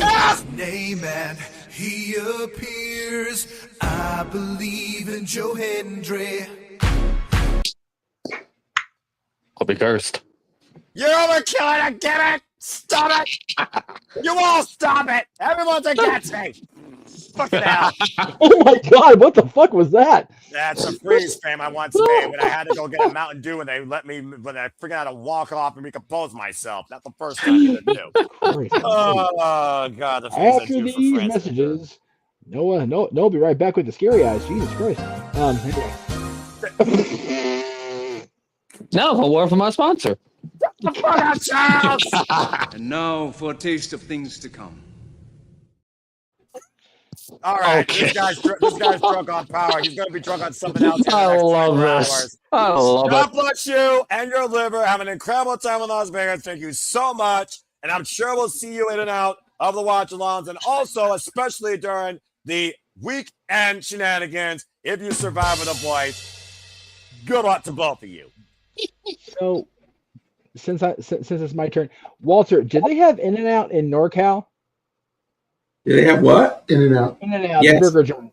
Yes. Okay. I was gonna say if they don't, JJ, get this man to In-N-Out in Vegas. It's overrated, but yeah.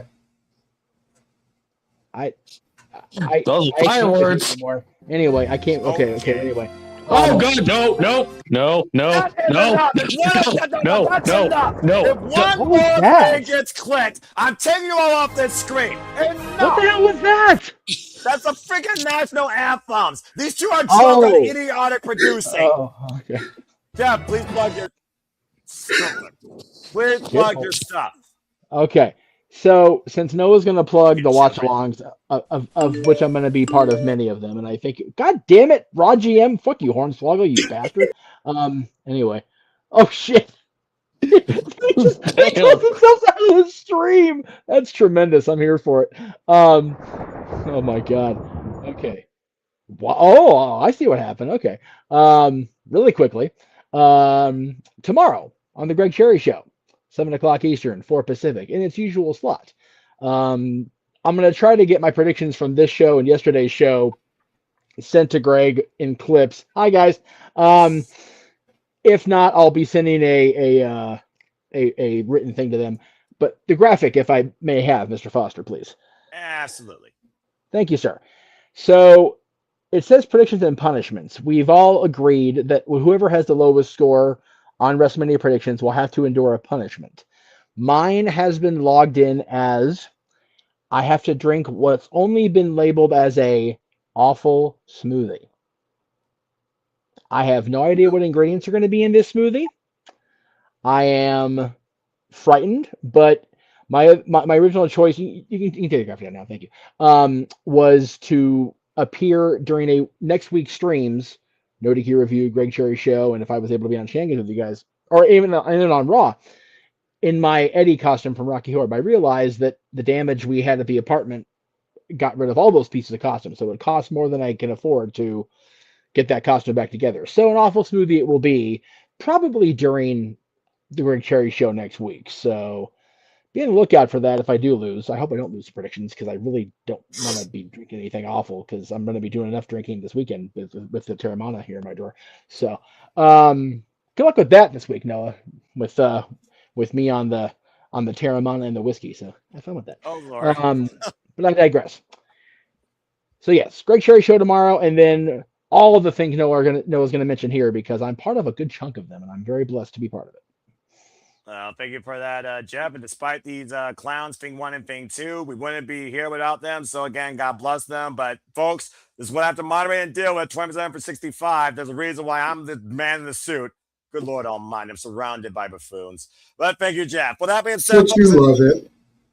I endure. You do, Noah. You love us. Shout out, Charles. First and foremost, again, thank you to everybody who's been involved in interviews over the succession to the progression that is WrestleMania week as we get ready for Porter Mania. Shout out again to Rachel, Leigh, Brittany, Blake, Leva Bates, Jasmine Allure, Heather Lynn, Kaya McKenna, Alejandra Quintanilla, and of course, Josephine Navarro and Edwin Laredo. And of course, that will kick off all of our watch-alongs as I bring up Porter Mania. So stay tuned with me and Jeff Mother Effin Meacham and our Canadian friend Ash. We'll be covering this incredible all-women's professional wrestling extravaganza. Porter Mania, you all can watch along live with us via Triller TV. Headline, of course, by the Porter Mania champion, Brittany Blake, defending the gold against Shotzi Blackheart. We have the titles match ladies night's championship by, of course, Jasmine Allure, defending the gold against Alejandra Quintanilla. And again, multiple names that you've come to know, multiple names you should know, and multiple names you'll be happy to learn and know, including our BFF,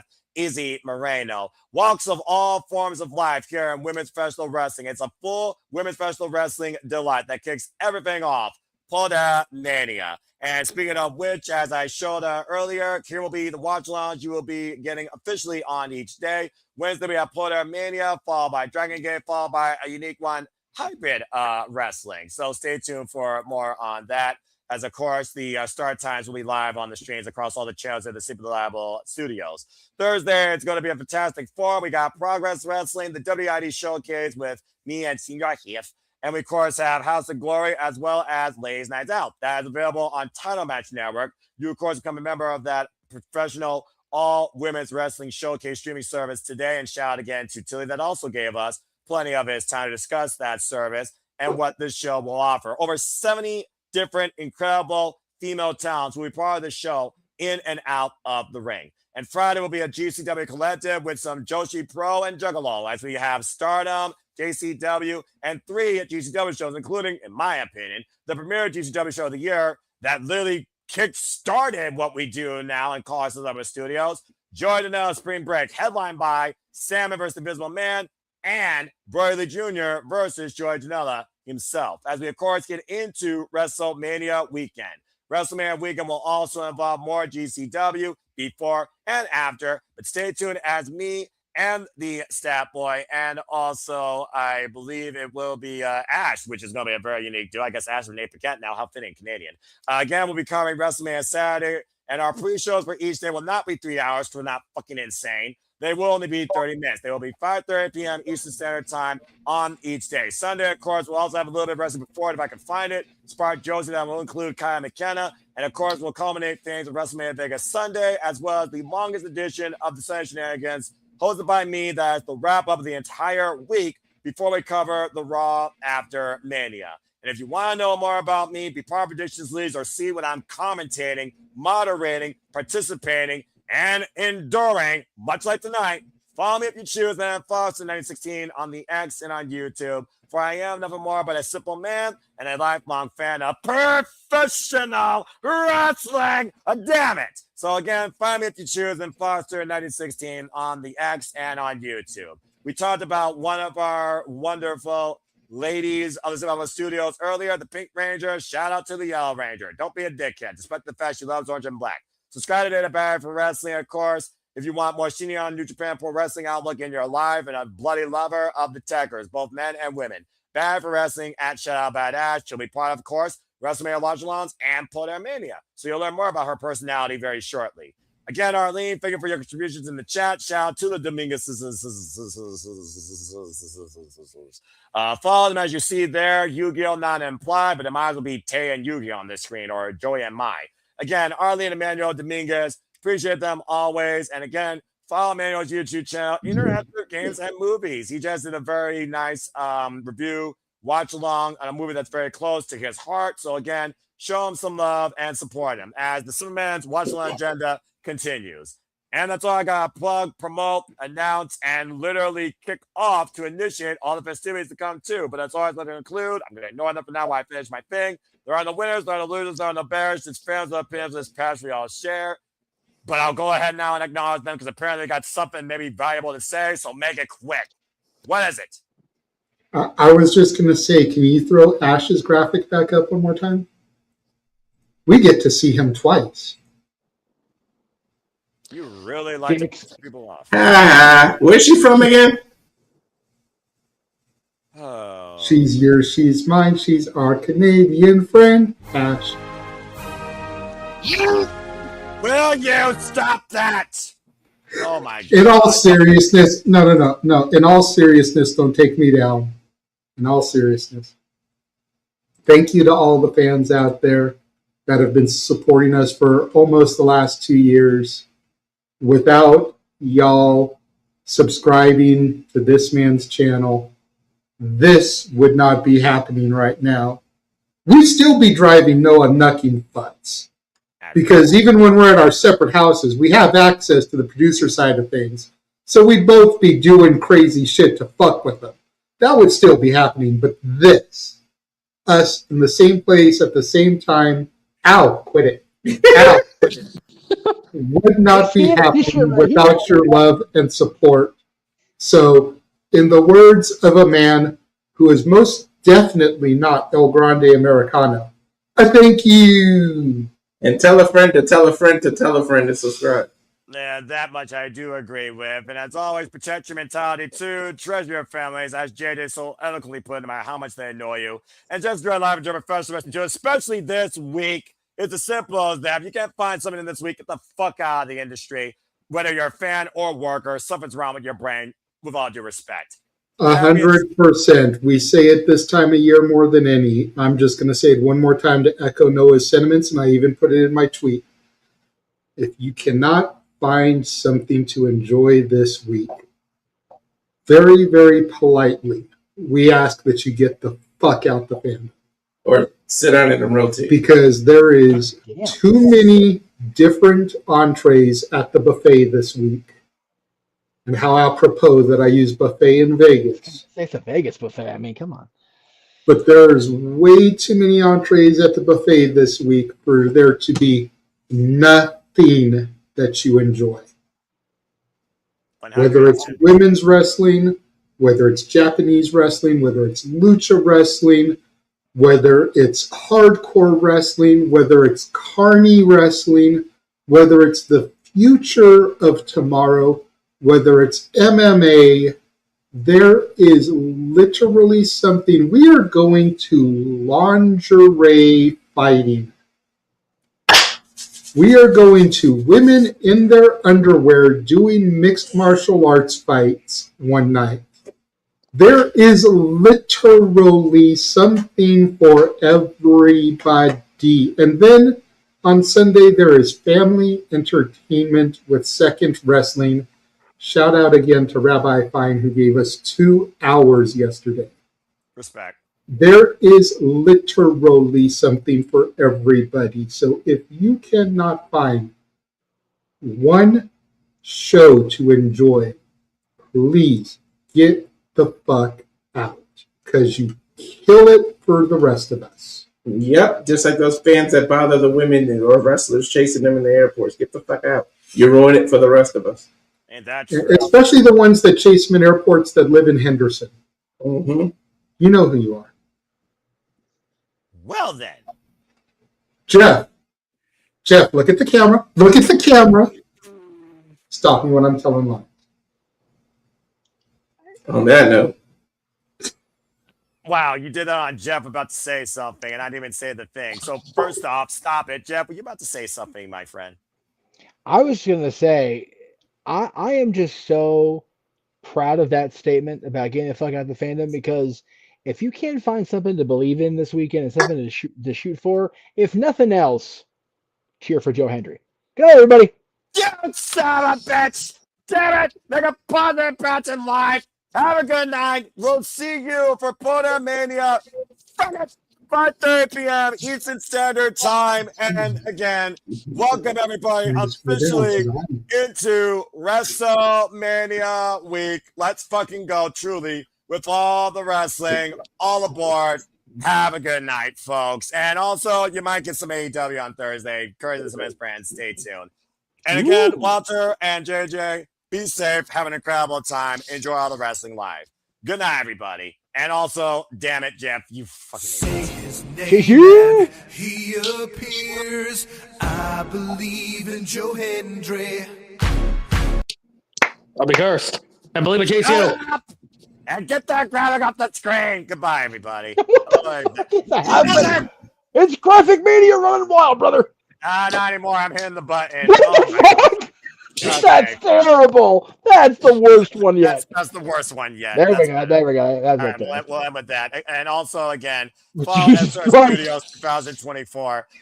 We're just gonna keep all the graphics all the graphics. All right, that's enough, everybody. Good night. Get some sleep. We got a lot of work to do. All right, seriously. Leave.